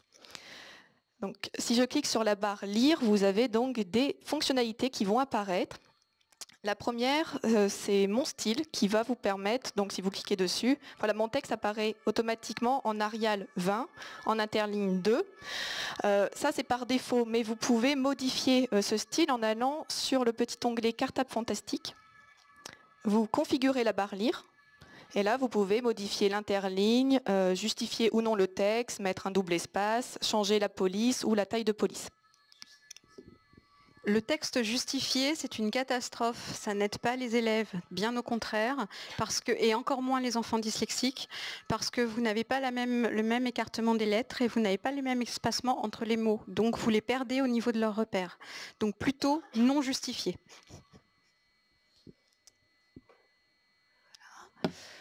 Vous avez ensuite des fonctionnalités qui vont vous permettre de colorier les lignes. Donc en un clic, les lignes se colorient en 3 couleurs, donc rouge, vert et bleu, ou en 2 couleurs, bleu et vert. Si l'élève est gêné par ces couleurs, vous pouvez également surligner les phrases en alternance de jaune et blanc ou jaune et gris. Vous voyez, en un clic, voilà, mon adaptation est faite. Je peux donc supprimer ces couleurs. Vous pouvez également colorier des chiffres. Alors là, j'ai que le 1, un colorier, mais voilà, en cliquant sur la fonctionnalité chiffre de couleur, le 1 est colorié en bleu puisque c'est une unité. En rouge, les dizaines, en vert, les centaines. Pour orienter le regard de l'élève, vous pouvez ajouter un cadre de lecture.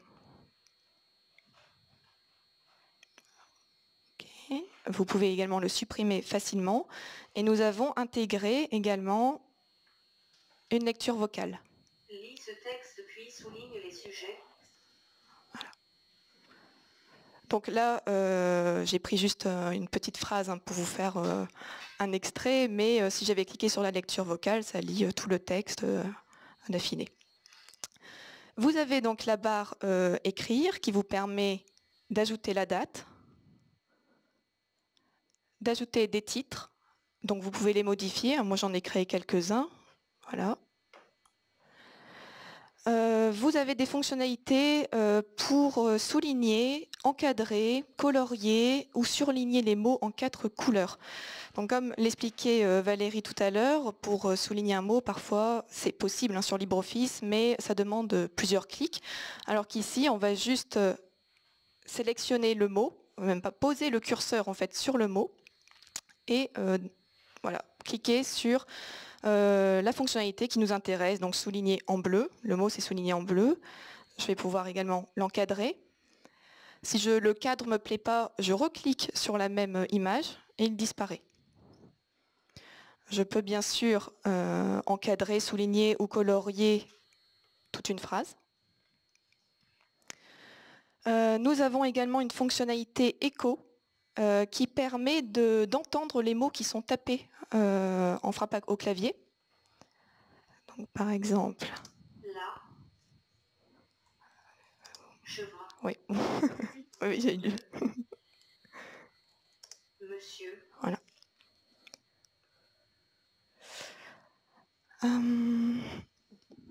Donc ça, c'est important, cette fonctionnalité-là. Alors pour les enfants dyslexiques, pour le coup, parce que ça les aide à voir s'ils ont tout mélangé ou pas. Et pour les enfants dyspraxiques, en fait, comme ils ont leur trouble du regard qui les gêne, ils ont souvent du mal à revenir en arrière pour vérifier qu'ils ne se sont pas trompés. Et donc du coup, ils s'économisent. Comme c'est coûteux, ils ne le font pas. Alors que s'ils ont la fonction écho, ça leur dit tout de suite qu'il y a quelque chose qui ne va pas. Donc là, ils vont faire l'effort, ils vont corriger ce qui ne va pas. Alors les tableaux. Les tableaux, c'est complexe pour un élève dyspraxique de repérer une information dans un tableau. Donc nous avons développé une fonctionnalité tableau où il va être possible de colorier les lignes, également en alternance de couleurs. Donc comme tout à l'heure dans la barre lire en 3 ou 2 couleurs, vous pouvez mettre la première ligne de titre en noir pour visuellement la rendre plus évidente, voire même la colonne. Voilà, en noir. Si l'élève a besoin encore d'autres, de visuellement que ce soit plus accessible, voilà, on peut colorier les colonnes, donc toujours en alternance de jaune, gris ou jaune, blanc, ou supprimer les couleurs. Et ensuite, nous avons développé des fonctionnalités pour mettre en évidence certaines cellules. Donc, soit l'élève choisit une cellule, par exemple 345. Je vais cliquer sur une mise en valeur. Et voilà. Il peut donc suivre la ligne et la colonne qui entrent en interaction sur la cellule 345. Je peux également sélectionner uniquement une colonne, puis une ligne pour mettre en valeur la cellule. Donc là, vous voyez bien qu'un enfant qui a un trouble de l'organisation du regard, lire un tableau à double entrée, c'est très compliqué. Donc, entre parenthèses, c'est aussi une des compétences qu'on développe en maternelle et qui vont donc les mettre en difficulté dès la maternelle. Pourquoi ? Parce qu'en fait, c'est une coordination importante du regard. Il faut partir de la ligne, il ne faut pas lâcher la colonne à laquelle on est arrivé, il faut vérifier que c'est la bonne et il faut redescendre sur l'intersection. Donc, c'est quelque chose de très complexe, en fait. Donc là, qu'est-ce qu'on fait ? On ne leur mâche pas le travail. S'ils n'ont pas compris que le résultat, il est dans la ligne C et dans la colonne Z, ça ne leur servira à rien de les mettre en évidence. Par contre, en fait, on décompose ce que nous, on fait avec notre œil de façon intuitive. Et donc, ils vont pouvoir se dire, alors mon résultat, pour ça, j'ai besoin de la ligne C et la ligne Z. Donc, 1, je me repère ma ligne C. 2, je me repère ma colonne Z. Et du coup, le résultat est highlighté et je peux donc l'utiliser. Parce que si on ne fait pas ça, il va falloir leur déstructurer complètement le tableau pour qu'ils puissent l'utiliser. Donc avant qu'on ait trouvé ce truc-là, on était obligé de leur mettre tous les résultats les uns en dessous des autres, du genre ligne A, colonne X, 38, ligne B, colonne X, etc., etc. Donc vous voyez bien que quand on est en train de faire un exercice, on a une perte de temps et d'efficacité très importante, tandis que là, il la récupère. Et alors nous avons également développé une barre langue, voilà, où vous allez retrouver des fonctionnalités en anglais, en allemand, en italien et en espagnol.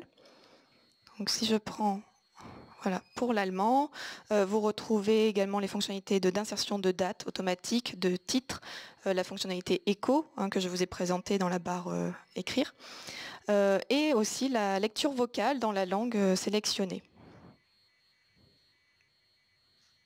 Ich gehe gerne in die Schule. Voilà.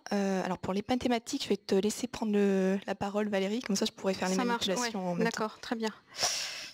Alors on va vous montrer la barre maths. Donc là on ne perd pas de vue qu'on est à la fois sur l'adaptateur. Donc on a les fonctionnalités primaires, fonctionnalités collège et fonctionnalités adaptateur. Les fonctionnalités primaires pour ce qui est de lire et écrire sont les mêmes qu'en collège, parce que c'est des choses dont ils ont toujours besoin. Après, ça se différencie. La barre tableau, le bouton tableau, ils l'ont aussi en primaire et en collège. La langue, ils ne l'ont pas en primaire, ils ne l'ont qu'en collège. Et pour les maths, tout n'est pas en primaire et en collège. On va vous montrer ça. Tu peux nous montrer une pause d'opération, s'il te plaît? Donc, je ne sais pas si vous avez vu, parce que comme je parlais... Est-ce que Alors juste pour préciser, voilà, là c'est un éditeur de pause d'opération, mais vous pouvez poser l'opération en colonne ou en ligne, vous sélectionnez, et vous pouvez aussi choisir de mettre un gabarit vide. Voilà, donc moi je vais faire en colonne, donc une addition classique. Voilà, et donc vous voyez bien que l'enfant n'a plus qu'à calculer, donc vous allez pouvoir vérifier qu'il sait calculer, qu'il a compris comment on calculait. Mais par contre, il ne risque pas de se perdre visuellement, parce que si vous lui mettez tout en noir, comme ça, comme on peut faire d'habitude, il est capable de nous faire 7 plus 5, parce qu'en fait, il va se perdre dans la colonne, et du coup, son résultat va être faux. Mais on ne saura pas si c'est parce qu'il n'a pas compris ce que c'était qu'une addition, ou si c'est parce que, justement, c'est lié à son handicap. Autre chose, on va vous montrer tout à l'heure... tu peux montrer, s'il te plaît, les tables d'addition et de multiplication en même temps?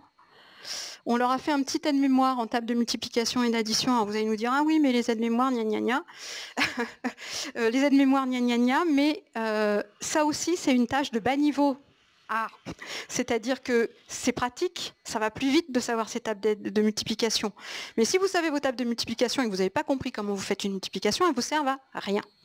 Donc en fait, dans la multiplication, ce qui est important, c'est la technique de la multiplication, c'est pas de savoir ces tables par cœur. D'accord? Donc, quand on peut apprendre ces tables très bien, on va plus vite. Quand on ne peut pas les apprendre, et pourquoi est-ce qu'on dit, ils peuvent les apprendre, mais on se souvient que c'est des enfants qui sont extrêmement fatigables. Les élèves dyspraxiques, quand ils rentrent de l'école, ils sont rincés. Ils vont se coucher comme un tout petit et ils dorment. Donc, s'il faut apprendre les tables de multiplication, vous avez toutes les chances que ça ne soit pas très efficace à ce moment-là. Donc, il vaut bien mieux leur laisser les tables de multiplication à disposition. Ils s'en servent et on s'aperçoit que dans ces cas-là, on diminue le stress, on diminue la fatigue et ces fichues tables, elles commencent à rentrer. Simplement parce que je peux me dire 4 x 5, c'est pas la panique parce que je ne sais plus si c'est 20 ou 25, je pense que c'est 20, je vérifie que c'est 20. La fois d'après, je me dis 4 x 5, ah oui c'est vrai, j'ai vérifié, c'est bien 20. Et en fait, c'est valable pour tous les élèves d'ailleurs. En fait, en dédramatisant et en permettant l'acquisition dans le temps long, on s'aperçoit que ça fonctionne très bien. De la même façon, calculer, c'est encore de la charge cognitive importante. Donc quand vous êtes en situation problème et si vous savez que votre élève sait parfaitement faire une addition, et que vous avez peut-être plusieurs additions à faire pour résoudre le problème ou une grande addition bien longue, bien fatigante visuellement, laissez-le utiliser sa calculatrice. Puisque dans la résolution de problème, ce qui vous intéresse, c'est la résolution de problème. C'est pas tellement en fait de savoir si oui ou non il sait faire son addition. Donc en fait, les enfants avec des troubles nous obligent à bien recentrer sur qu'est-ce qu'on cherche dans chaque exercice pour vraiment demander à l'élève uniquement la compétence recherchée dans l'exercice. Et ce genre d'opération, tel que c'est présenté là, même pour les enfants qui n'ont pas de troubles connus, souvent c'est compliqué de poser une addition correctement quand il y a des nombres avec enfin, de prendre 4 chiffres. Donc ça, on pourrait l'utiliser, même si on n'est pas... Ah mais utilisez-le, on sera tellement content, parce qu'en fait, c'est ça l'inclusion. C'est à un moment donné, tu as besoin de mon cadre là, donc tu l'utilises. Et à un moment donné, moi j'ai besoin que toi tu me lises ça, donc tu viens me le lire. L'inclusion, c'est ça, c'est l'aide mutuelle. C'est tout, enfin je veux dire, plus on partage, plus on... En fait, quand on aura une société vraiment inclusive, c'est quand ça sera pensé pour que le plus faible de tous, enfin celui qui a le plus de difficultés liées à un handicap ou à un trouble, trouve dans son environnement les outils dont il a besoin pour pouvoir compenser ce trouble. Après, on sait très bien qu'il y a plein d'enseignants qui me disent les gabarits, je les utilise pour plein d'élèves dans ma classe, et tant mieux. Très bien, allez-y. Au contraire, bien sûr. C'est moi.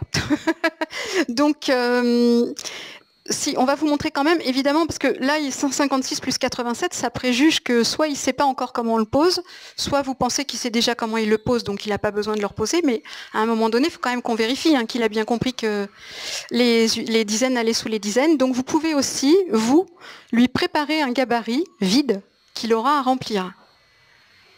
Vous avez juste à indiquer combien vous mettez votre opération que vous avez dans la tête, comme ça le logiciel sait combien il doit vous mettre de cases et de colonnes, mais vous voyez que donc après il peut faire tout le travail. Quand vous savez qu'il sait le faire, et si vous pouvez lui éviter de le faire, si ça n'a pas une importance fondamentale dans votre exercice, limitez ça, parce que tout ce que vous allez limiter en termes de frappe au clavier et de repérage spatial, tout ça c'est du cognitif gagné pour l'apprentissage et la restitution de ses compétences. Alors, ça c'était quand même un truc assez important parce que c'est pas hyper facile à faire. Tu devrais prendre peut-être une nouvelle feuille, non? Ça serait plus simple. Voilà. Et donc, on va passer maintenant, toujours dans les maths, s'il te plaît. On a aussi deux types de calculettes. Là, vous avez donc la calculatrice primaire, qui est une calculatrice toute simple. Alors là encore, nous, on leur propose sur l'ordinateur parce que ça leur évite de changer de plan. Vous avez des élèves qui se débrouillent très bien avec la calculatrice sur le bureau. Si ça leur va, pas de problème. C'est une possibilité. Donc ça, c'est le primaire. Alors, on va vous montrer une petite fonctionnalité qui est aussi dans le collège et qui est bien pratique. Toujours dans l'idée qu'on fait le minimum, on économise les gestes au maximum. Donc, voilà. Donc, il va écrire, par exemple, son opération. Voilà. Et maintenant qu'il a son résultat, il faut l'écrire dans la feuille pour répondre au problème. Et donc simplement en cliquant sur le petit V vert, ça lui écrit automatiquement sur sa feuille. Il n'a pas besoin de recommencer, de recopier. Vous voyez, c'est vraiment de l'économie de tout ce qu'on peut pour libérer le cognitif. Mais là encore, il n'a rien fait de moins que les autres, quoi. Tu peux nous montrer vite fait la calculatrice secondaire pour information. Donc, même chose, les mêmes fonctionnalités, sauf que maintenant, on a les fonctionnalités du collège en plus. Voilà. D'accord. On va peut-être regarder l'éditeur de maths, puisqu'on est sur les éditions. Donc, pour les collégiens, on leur a fait un éditeur de maths qui va leur permettre d'écrire aussi rapidement que possible. Ça va quand même pas aussi vite que quand on écrit à la main, mais c'est quand même beaucoup mieux. Et aussi facilement que possible dans un traitement de texte, ce dont il peut avoir besoin. Voilà. Donc vous voyez que... Voilà. Et quand on va fermer...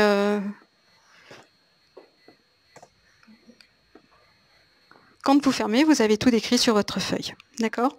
Donc, il faut évidemment qu'ils repèrent au début un petit peu, ça leur prend un petit peu de temps, mais vous voyez que ça va très vite. On a des profs de maths qui s'en servent pour leur cours aussi, et c'est très bien, encore une fois. Ça, voilà. D'ailleurs, vous avez aussi ça dans l'adaptateur. Rapidement, peut-être reprendre, pareil, reprends peut-être une feuille blanche. Et on va vous montrer la ligne graduée, peut-être? Ou tu voulais la montrer en adaptateur, non? Donc la ligne graduée, alors, vous l'avez, de toute façon ici la ligne graduée, vous l'aurez puisque vous avez le module adaptateur, donc vous avez les deux possibilités. Les collégiens n'ont que la possibilité du haut. Alors vous allez me dire, mais... Alors en fait, vous avez quand vous allez sur notre site, vous avez trois possibilités. Vous avez un élève de primaire, vous téléchargez le plugin primaire. D'accord. Donc le plugin primaire, vous allez avoir tout ce qui est en lecture, en écriture, lire-écrire. Vous allez avoir les tableaux, vous allez avoir la pause d'opération, vous allez avoir, qu'est-ce qu'on a vu aussi, la calculatrice primaire, etc. Vous avez un module collégien, d'accord. Et puis vous avez un module pour vous, qui est le module adaptateur. Donc dans ce module, on vous a tout mis. On ne savait pas si vous aviez des primaires ou des, ou des collèges, ou si vous avez besoin des deux. Et on vous a rajouté en plus des fonctionnalités pour vous. D'accord? Donc là, quand on va ouvrir, par exemple, pour la ligne graduée,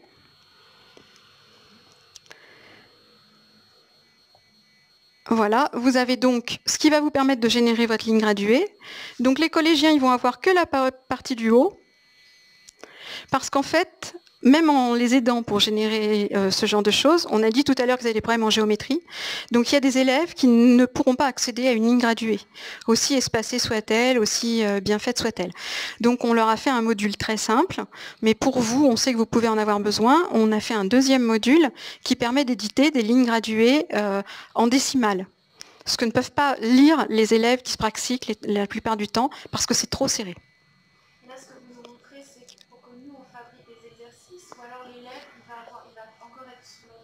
Eh bien, les deux, ça va dépendre. Là, la barre des tâches, pour lui, ça va, ce que vous montrez, mais c'est ce qu'il aura sur les yeux. Oui, la barre des tâches sera la même à quelques... Vous avez créé.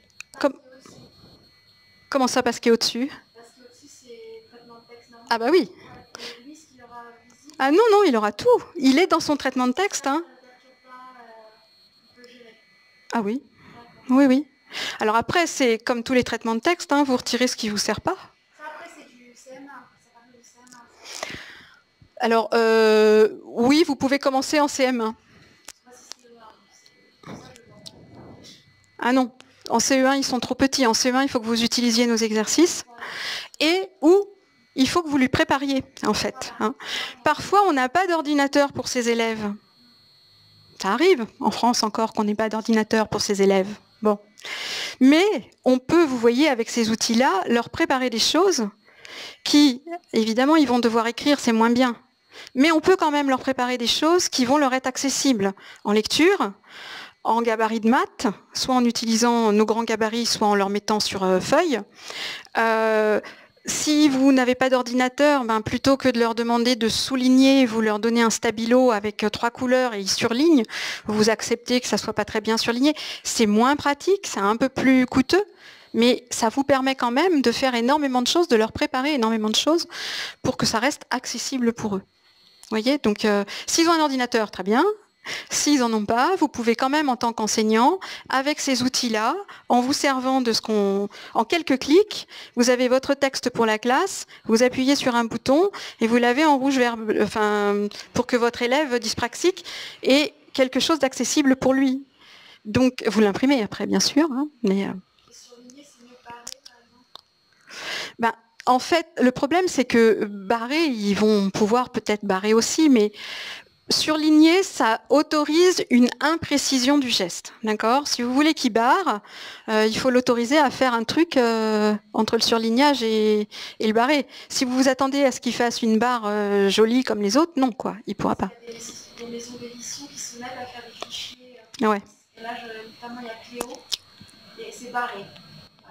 Alors après, s'il y a la place de barrer, et encore une fois qu'on accepte que un petit trait comme ça soit considéré comme être barré, il n'y a pas de problème.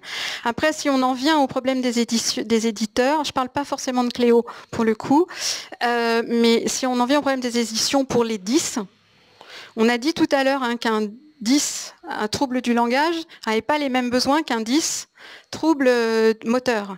Donc vous voyez bien qu'une édition pour les 10, ça va être quelque chose entre les deux, plutôt tiré vers les troubles du langage oral, d'ailleurs, vers la dyslexie, que vers les troubles moteurs. Donc il y a des choses qui ne seront pas forcément accessibles aux dyspraxiques. Parce qu'on a cette galaxie des 10 qui est plutôt tirée, parce que ça fait plus longtemps qu'on connaît la dyslexie et plus longtemps qu'on en parle. Et donc voilà. Après, il faut... Quand vous avez quelque chose comme ça, il suffit finalement que vous disiez à l'élève, c'est pas très grave, même si tu me fais un petit point, je sais que tu l'auras barré, quoi. Mais ne lui demandez pas de barrer du début jusqu'à la fin. Par exemple, s'il faut barrer une phrase entière, pour lui, ça va être super compliqué. Voilà, par exemple. Ben, dans ces cas-là, il faut lui dire, tu peux barrer tous les mots. Vous voyez? Voilà. Bah, déjà, une croix, c'est bien. Hein. Déjà, une croix, c'est pas mal au niveau moteur. Vas-y. Alors, donc, on va vous faire une petite ligne graduée, vite fait, et on va vous montrer comment ça marche. Donc, vous choisissez... Attends, il faut qu'on leur explique quand même. Voilà. Donc, vous choisissez un petit peu ce que vous voulez. Là, elle a mis 10 graduations et elle a choisi que ce soit en demi ou en quart. C'est-à-dire, est-ce que vous voulez des graduations intermédiaires? Vous avez donc les graduations qui sont toujours en 2 couleurs pour permettre que l'élève voit les différences, hein, parce que les différences de taille ne sont pas suffisantes. Et vous pouvez simplement en un clic donner un sens à votre ligne. Vous pouvez aussi, en vous posant sur un repère, lui mettre des couleurs et des tailles différentes pour mettre les origines, etc. Et puis, vous pouvez aussi mettre des zones de texte simplement pour pouvoir renseigner cette ligne. Donc vous voyez que pour ça c'est au niveau adaptateur et au niveau collège. Vous voyez que pour un collégien, imaginez un collégien dyspraxique devoir construire une ligne graduée avec sa règle, et ça va être très compliqué. Par contre là, en quelques clics, il va pouvoir avoir une chance d'y arriver. Je dis une chance parce que quand vous commencez à lui demander de mettre un repère, etc., peut-être que ça va être compliqué. Vous aurez peut-être besoin de l'aider. Autre chose que les carrés de données, en matière, est-ce qu'on peut modifier? Non, alors on peut pas, c'est ce que je disais tout à l'heure, on peut pas tout faire avec un élève dyspraxique. Plus vous allez lui mettre de choses, plus ça va être compliqué. Alors si vous voulez travailler les tiers, il va pas falloir lui mettre les tiers avec par exemple toute la graduation en 10. Il va falloir que vous mettiez que des tiers, par exemple. Mais c'est pas visuellement, pour eux, ça leur parle pas énormément. Donc, ça va être un peu compliqué. Si on prend, par exemple, prends la ligne graduée en... Tu mets 2 graduations, s'il te plaît, en module adaptateur. Oui, donc, je sais pas si ça va... Voilà. Et si vous voulez leur mettre, par exemple, en tiers, vous allez être obligé, vous, de leur préparer pour leur mettre des repères visuels très forts. Ça, c'est quelque chose qui vous le génère d'un clic. Mais par contre, après, vous restez complètement autonome. C'est-à-dire que si vous voulez enlever des graduations parce que vous voulez aérer votre ligne graduée pour que ça leur soit accessible, simplement vous cliquez dessus, vous pouvez les enlever, quoi. Donc, voilà. Voilà, vous voyez, vous pouvez après la remoduler, mais par contre, ça vous la fait très rapidement et ça vous donne une base de travail. Mais toujours gardez en tête que si vous voulez leur faire comprendre un concept, il faut épurer visuellement tout ce qu'il y a autour. Est-ce qu'on a vu à peu près tout ce qu'on avait en maths? Ah oui, le tableau. Alors, le tableau de proportionnalité. Il y a des profs de collège là ou des gens en collège? Oui, voilà. Donc le tableau de proportionnalité, c'est quand même souvent on leur demande de les faire et c'est très compliqué à construire pour eux. Donc on leur a proposé une petite routine qui leur permet de faire plus simplement. Donc par exemple ici, va pas trop vite Marie, parce que sinon je peux pas suivre moi. Ici, pour mettre le coefficient, Marie elle avait mis son curseur, vous voyez, dans la case du 20 et il lui a suffi d'aller cliquer sur le bouton pour avoir le coefficient, pour pouvoir l'avoir. Si on reclique sur le bouton, pour changer... Non, je voudrais que tu changes la flèche. Voilà, si on reclique sur le bouton d'à côté, vous voyez le petit truc d'inversion, vous pouvez changer le sens de la flèche comme vous voulez. Donc là encore, pour un élève dyspraxique, c'est quand même super facile à faire, avec cette limitation que certains vont avoir beaucoup de mal à voir la petite flèche. Et si vous avez des choses plus complexes, on peut aussi le faire. Voilà, vous pouvez aussi sélectionner. Donc ça permet quand même de faire beaucoup de choses. Ça vous permet aussi en tant qu'enseignant de faire des trucs rapidement. Hein, c'est le but aussi. Là encore, l'idée c'est que adapter dans une classe, on sait tous que les enseignants ont quand même un temps un peu compté, quoi qu'on en dise ailleurs. Et donc l'idée c'est aussi de vous fournir des outils qui très rapidement vont vous permettre de répondre aux besoins des élèves. Tu nous mets quoi là ? Peut-être montrer le... Ah oui, le module adaptateur. Oui, les fonctionnalités.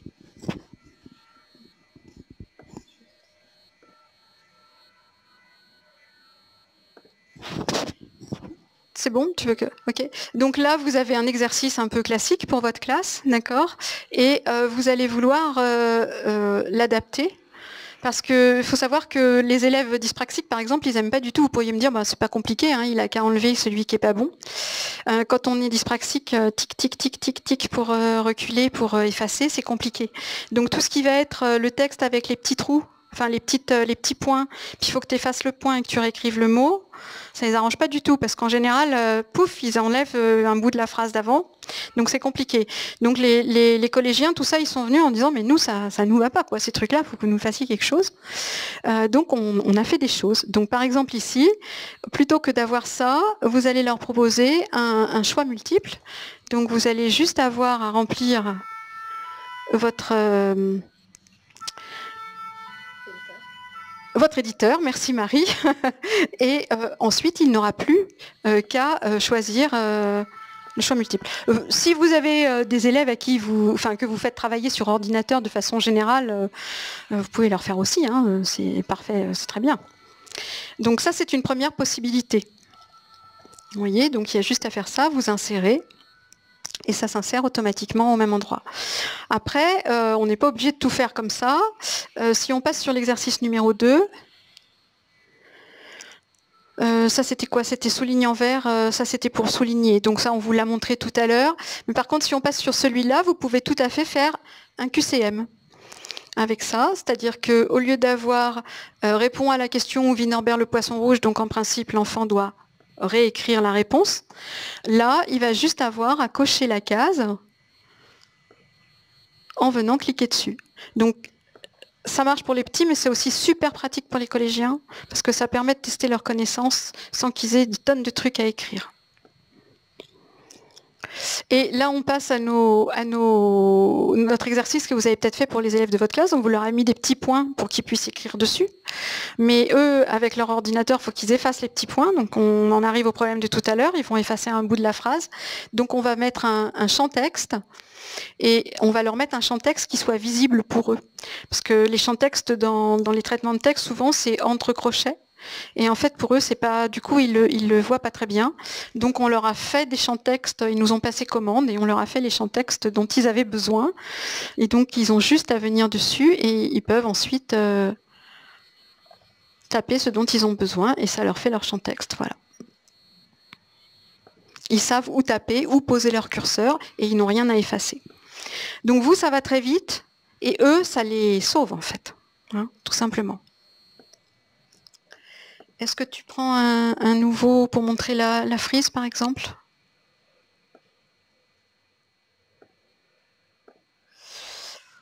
Alors là, on vous a fait un éditeur de frise. Peut-être ouais, voilà, un éditeur de frise. Donc, alors ça va être utilisable pour les élèves aussi. Pour l'instant, on ne l'a pas intégré au collège parce que ça reste des choses qui sont quand même très difficiles pour les enfants. La frise, le repérage dans le temps. Alors, si vous leur faites des frises pour leur illustrer des choses, essayez de faire des choses très simples qui contiennent vraiment ce que vous voulez qu'ils retiennent au maximum, quitte à faire 2 frises s'il y a besoin, plutôt que d'en avoir une toute tassée. Ça sera intégré ce module-là au lycée parce qu'on se dit que les lycéens, eux, vont être plus aguerris et pourront peut-être s'en servir. Mais en l'occurrence, ça pour l'instant, c'est pour vous, mais pensez pour eux aussi un petit peu en même temps. Alors là, Marie, elle est en train d'insérer, vous voyez, tout simplement les périodes. Voilà. Donc, on écrit ce qu'on veut, on écrit ou pas, comme on veut. La dernière, tu vas peut-être nous la faire plus grande pour montrer qu'on peut l'étaler, l'étirer, pardon.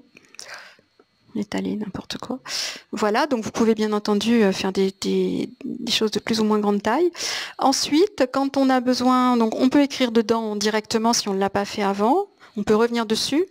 Mais comme ça va être aussi, comme c'est aussi conçu pour les élèves, les lycéens, si tu reviens sur l'éditeur de frise, on peut tout faire depuis l'éditeur de frise pour qu'on n'ait pas besoin de se déplacer sur son texte, enfin sur sa feuille, pardon.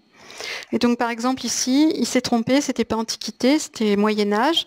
Et donc il va valider la modification et ça se fait automatiquement. Et ensuite, on a repris la même idée que la flûte, oui, de graduation, voilà, que les lignes graduées. Et donc, on peut décider de combien on veut de graduation. Et une fois que ces graduations sont mises, on peut se promener dessus et on peut ajouter des champs texte de la même façon pour pouvoir mettre les dates ou pouvoir les remplir. Et pardon, au-dessus, on peut aussi aller mettre des indications supplémentaires avec la forme qu'on veut et à l'endroit qu'on veut en préposition, de façon à ce qu'on... Voilà. Alors là encore, c'est comme pour la ligne graduée.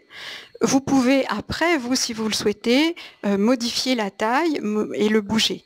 Pour les lycéens, ils pourront le faire aussi, mais c'est plus compliqué.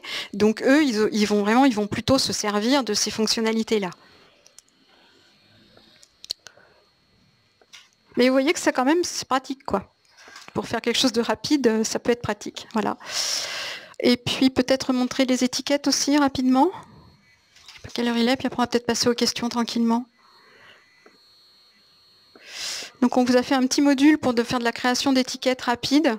Alors ça peut être soit parce que vous en avez besoin pour un texte, pour les élèves, ça peut être aussi parce que vous voulez les découper ou peu importe. Donc vous pouvez choisir la taille de votre étiquette, très grande, moyenne, petite. Vous pouvez choisir ce que vous voulez mettre dedans, bien sûr.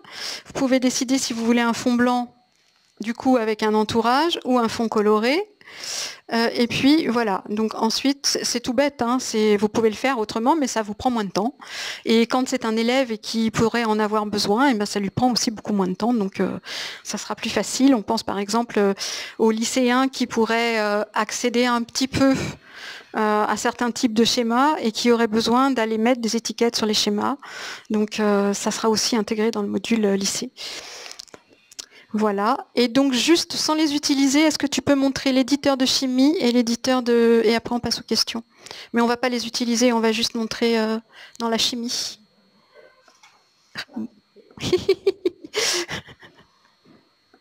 Donc on leur a fait un éditeur de chimie aussi pour les collégiens, de façon à ce qu'ils puissent écrire très rapidement les formules de chimie.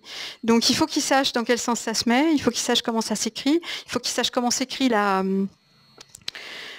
molécule, mais par contre ça va leur simplifier la tâche pour ce qui est les majuscules, les choses comme ça. H2O va s'écrire automatiquement et ça va leur permettre de faire à peu près tout ce dont ils ont besoin en chimie au collège. Et la même chose pour, là pour le coup on va peut-être pas s'en servir, ça va être plus long, mais le circuit électrique, qui est quand même super complexe à faire. Donc ensuite, ils peuvent se déplacer sur le circuit, ils peuvent mettre des fils supplémentaires, ils peuvent ensuite,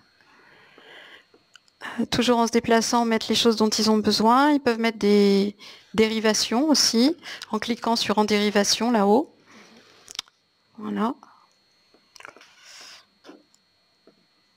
Et voilà. Donc vous voyez, c'est très rapide comme présentation, mais voilà, ça permet de faire des choses. Et ça, là, pour le coup, pour les collégiens, ça les sauve aussi, parce que dessiner ce genre de trucs, pour eux, c'est extrêmement compliqué. Là encore, on alerte toujours dans nos guides en disant, attention, il y en a, même avec ça, qui ne pourront pas le faire, parce que visuellement, ils n'arrivent pas à se débrouiller, ou qui ne pourront pas analyser le schéma, parce que visuellement, c'est trop complexe. Je crois qu'on a fait à peu près le tour. Là, il y a juste la dernière petite barre de fraction pour les plus petits, qui vous permet aussi très rapidement de visualiser ce que c'est. Voilà. Et qui peut leur permettre aussi, eux, ensuite, ils l'ont aussi, hein, ça leur permet de manipuler ce qu'ils ont besoin. Je crois qu'on ne vous a pas tout dit, mais on a essayé de vous dire et de vous faire passer plein de messages déjà. Et on répond aux questions. Alors, on va faire passer le micro, parce que là, je vais me faire tirer les oreilles après. Sinon. Vous avez des questions? À quel terme est-ce que vous envisagez le module lycéen? Alors, on est dessus. Et si tout va bien, il devrait être là fin décembre. Alors, on a toujours 2 mois de retard en général. Donc, comptez plutôt janvier-février peut-être, ça sera parce que sur les derniers tests, il y a toujours des trucs. En fait, ça fonctionne sur nos ordis, puis on les met sur d'autres ordinateurs. Il y a une légère autre configuration. Et là, patatras, il faut refaire des réglages. Et c'est ce qui est le plus long presque. Donc, voilà. Mais disons que d'ici la fin de l'année, tout début d'année prochaine, normalement, c'est bon. Parce c'est ça. On va essayer de l'enrichir. Je ne promets pas qu'on pourra tout faire parce qu'on a un peu peur quand on regarde ce dont on a besoin, mais on va essayer. Moi, j'avais une autre question. Quand on prépare une fiche, pour que ce soit accessible par les élèves sur différents ordinateurs, il y a un moyen de basculer. Comment ça se passe? Où il faut préparer en amont sur chaque ordi? Alors, ça va dépendre un peu. En principe, il faut préparer quand même, mais pas sur chaque ordi. En fait, c'est un document texte, donc vous le faites, vous l'enregistrez, et ensuite vous le distribuez sur les ordinateurs qui en ont besoin avec une clé, comme vous poseriez nos exercices ou autres en fait. C'est vraiment un document texte, hein. C'est pas du tout un... Nous, ce qu'on souhaite, c'est que les élèves se servent des mêmes choses que ce qu'ils vont rencontrer ensuite dans toute leur vie. On a des jeunes à l'université qui, quand ils ont un gros coup de fatigue, se servent encore notamment de la présentation du texte, etc., pour pouvoir, en fin de semaine, quand ils sont fatigués. Donc, il faut vraiment que ce soit quelque chose d'ordinaire. Donc, c'est LibreOffice, c'est Word, et donc, ce sont des documents comme les autres. Donc, vous les préparez et ensuite, vous les mettez avec une clé sur les ordinateurs des élèves qui en ont besoin. Ça veut dire qu'à long terme, ce sont des étudiants qui peuvent faire des études à l'université. Ce handicap ne limite pas quel avenir, vers quel métier ils peuvent aller. Ni la dyspraxie, ni la dyslexie ne sont des handicaps limitants pour peu qu'ils soient compensés correctement. L'intelligence est la même que pour celle des autres élèves. Alors vous allez avoir des dyspraxiques ou des dyslexiques qui sont peut-être susceptibles de faire, je sais pas moi, je vais dire n'importe quoi, centrale. Bon, comme dans tout notre panel, on en a qui sont capables de faire centrale, puis d'autres qui vont se diriger sur autre chose. Mais il n'y a aucune raison qu'un enfant avec un trouble 10, type dyslexie et dyspraxie, soit a priori incapable ou moins capable qu'un autre de faire des études à partir du moment où il a un bon environnement. Donc ça veut dire qu'il doit continuer à utiliser ces outils-là ou à un moment donné... C'est très variable. D'accord. C'est très variable, ça va dépendre de l'intensité du trouble. Ça va dépendre... Alors en général, quand ils sont adultes et qu'ils sont dans le marché du travail, ils vous disent qu'ils ont toujours leurs petits trucs et astuces pour continuer à se débrouiller. Mais ça va être plus ou moins marqué. Mais en fait, les adaptations, elles vont évoluer tout au long de la vie de l'élève et tout au long de sa vie d'adulte. C'est-à-dire que de la même façon que plus on va... il va s'habituer en fait à tout ce qu'il a comme compensation. Ça va lui permettre, par exemple, on s'aperçoit que les nombres en couleur, c'est-à-dire que la couleur pour écrire 125 par exemple, très souvent les collégiens, autour de la 4e, un jour ils s'aperçoivent qu'ils n'en ont plus besoin. C'est-à-dire qu'en voyant une copie en noir, ils s'aperçoivent qu'ils ont moins besoin. Tout simplement d'ailleurs parce que très souvent quand ils grandissent, les chiffres sont compris dans un texte. Donc du coup, le regard est entraîné et donc ils savent dans quel sens ils doivent le lire. Par exemple, comme la couleur des lignes.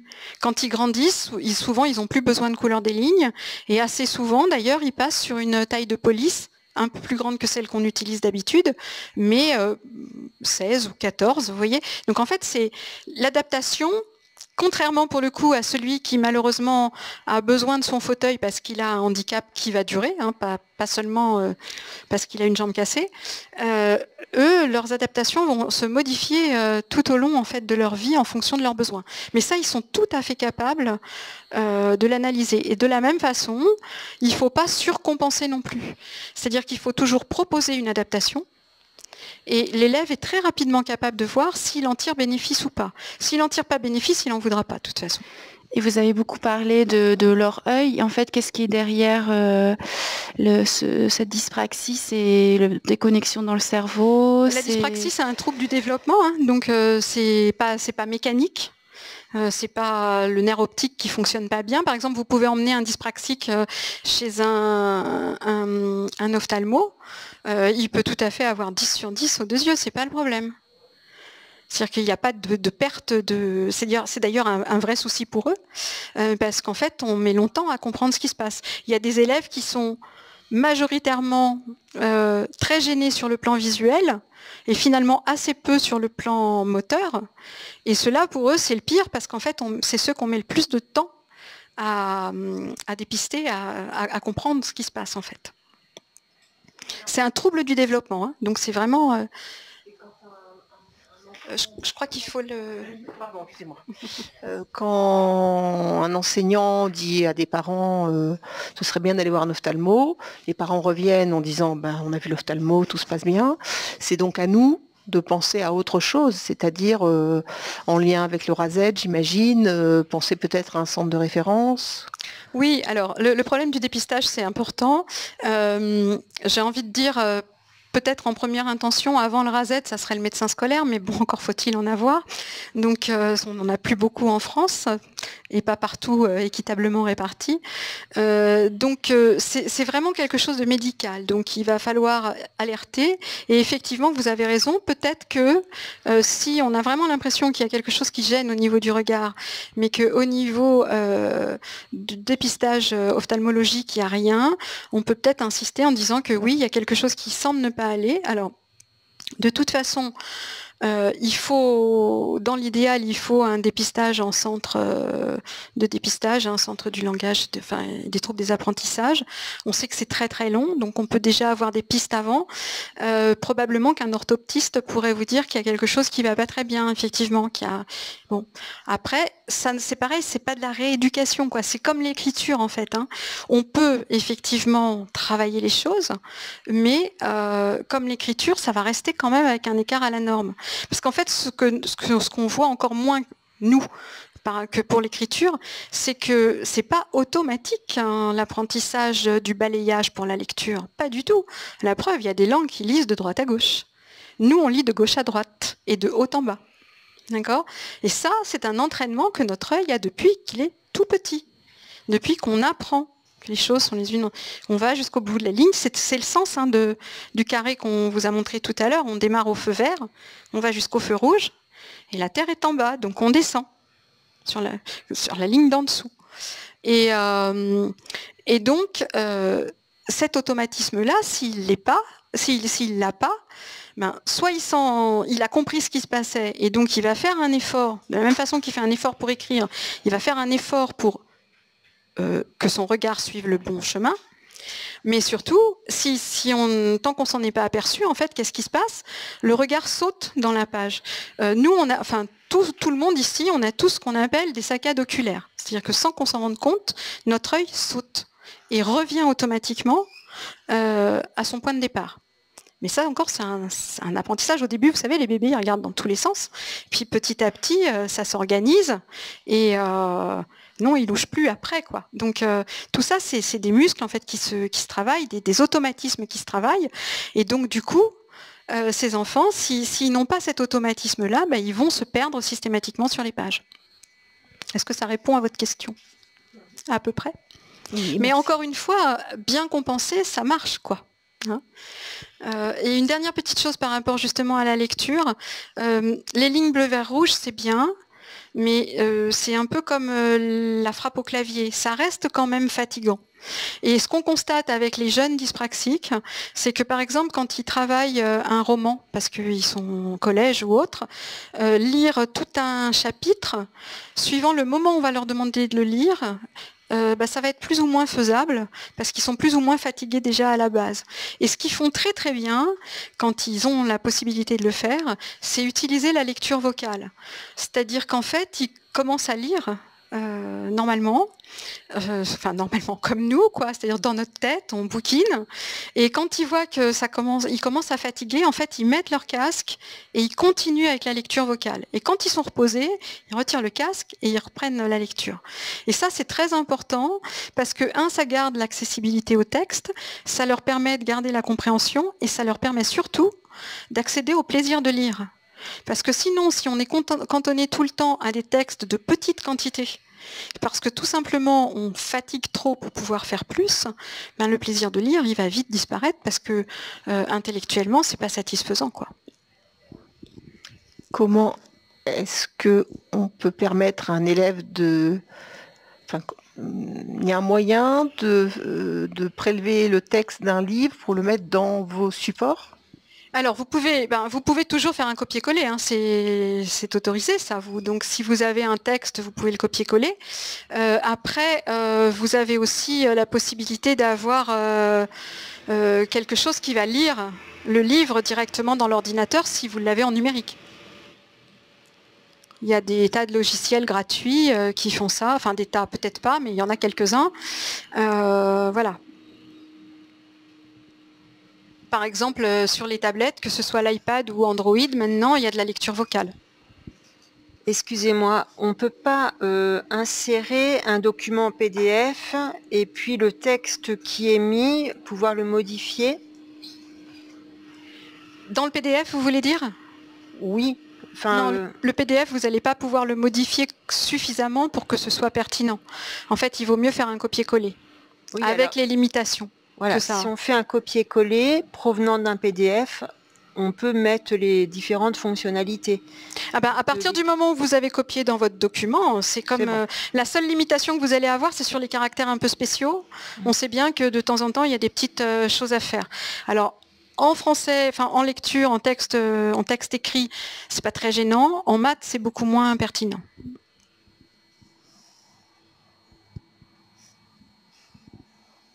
Encore une fois, ça c'est un document texte exactement le même que ce que vous utilisez vous. Hein. Donc juste on a rajouté des fonctionnalités supplémentaires pour que ce soit plus simple en fait.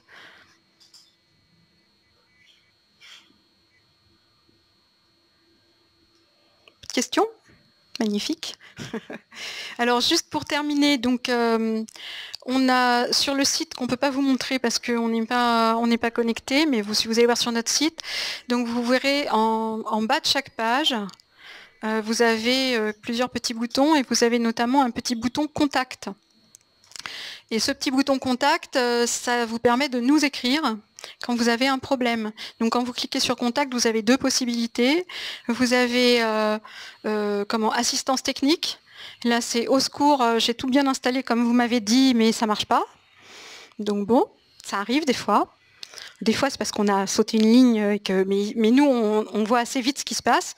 Puis des fois, c'est parce que vous avez un ordinateur qui est configuré ou un truc qui est configuré pour un élève qui va induire des petites difficultés. Donc, il faut qu'on cherche un peu plus. Mais enfin, en tout cas, on vous répond en général dans les 24 heures. Sauf le week-end, mais on vous répond en général dans les 24 heures, et après, tant que ça marche pas, on cherche ce qui se passe et pourquoi ça marche pas. Et puis sinon, vous avez de l'autre côté un contact pour nous écrire de façon plus libre. Ça peut être des questions ouvertes sur, je sais pas, des problèmes d'adaptation, sur des questions que vous vous posez. Voilà, donc vous pouvez dialoguer avec nous assez facilement.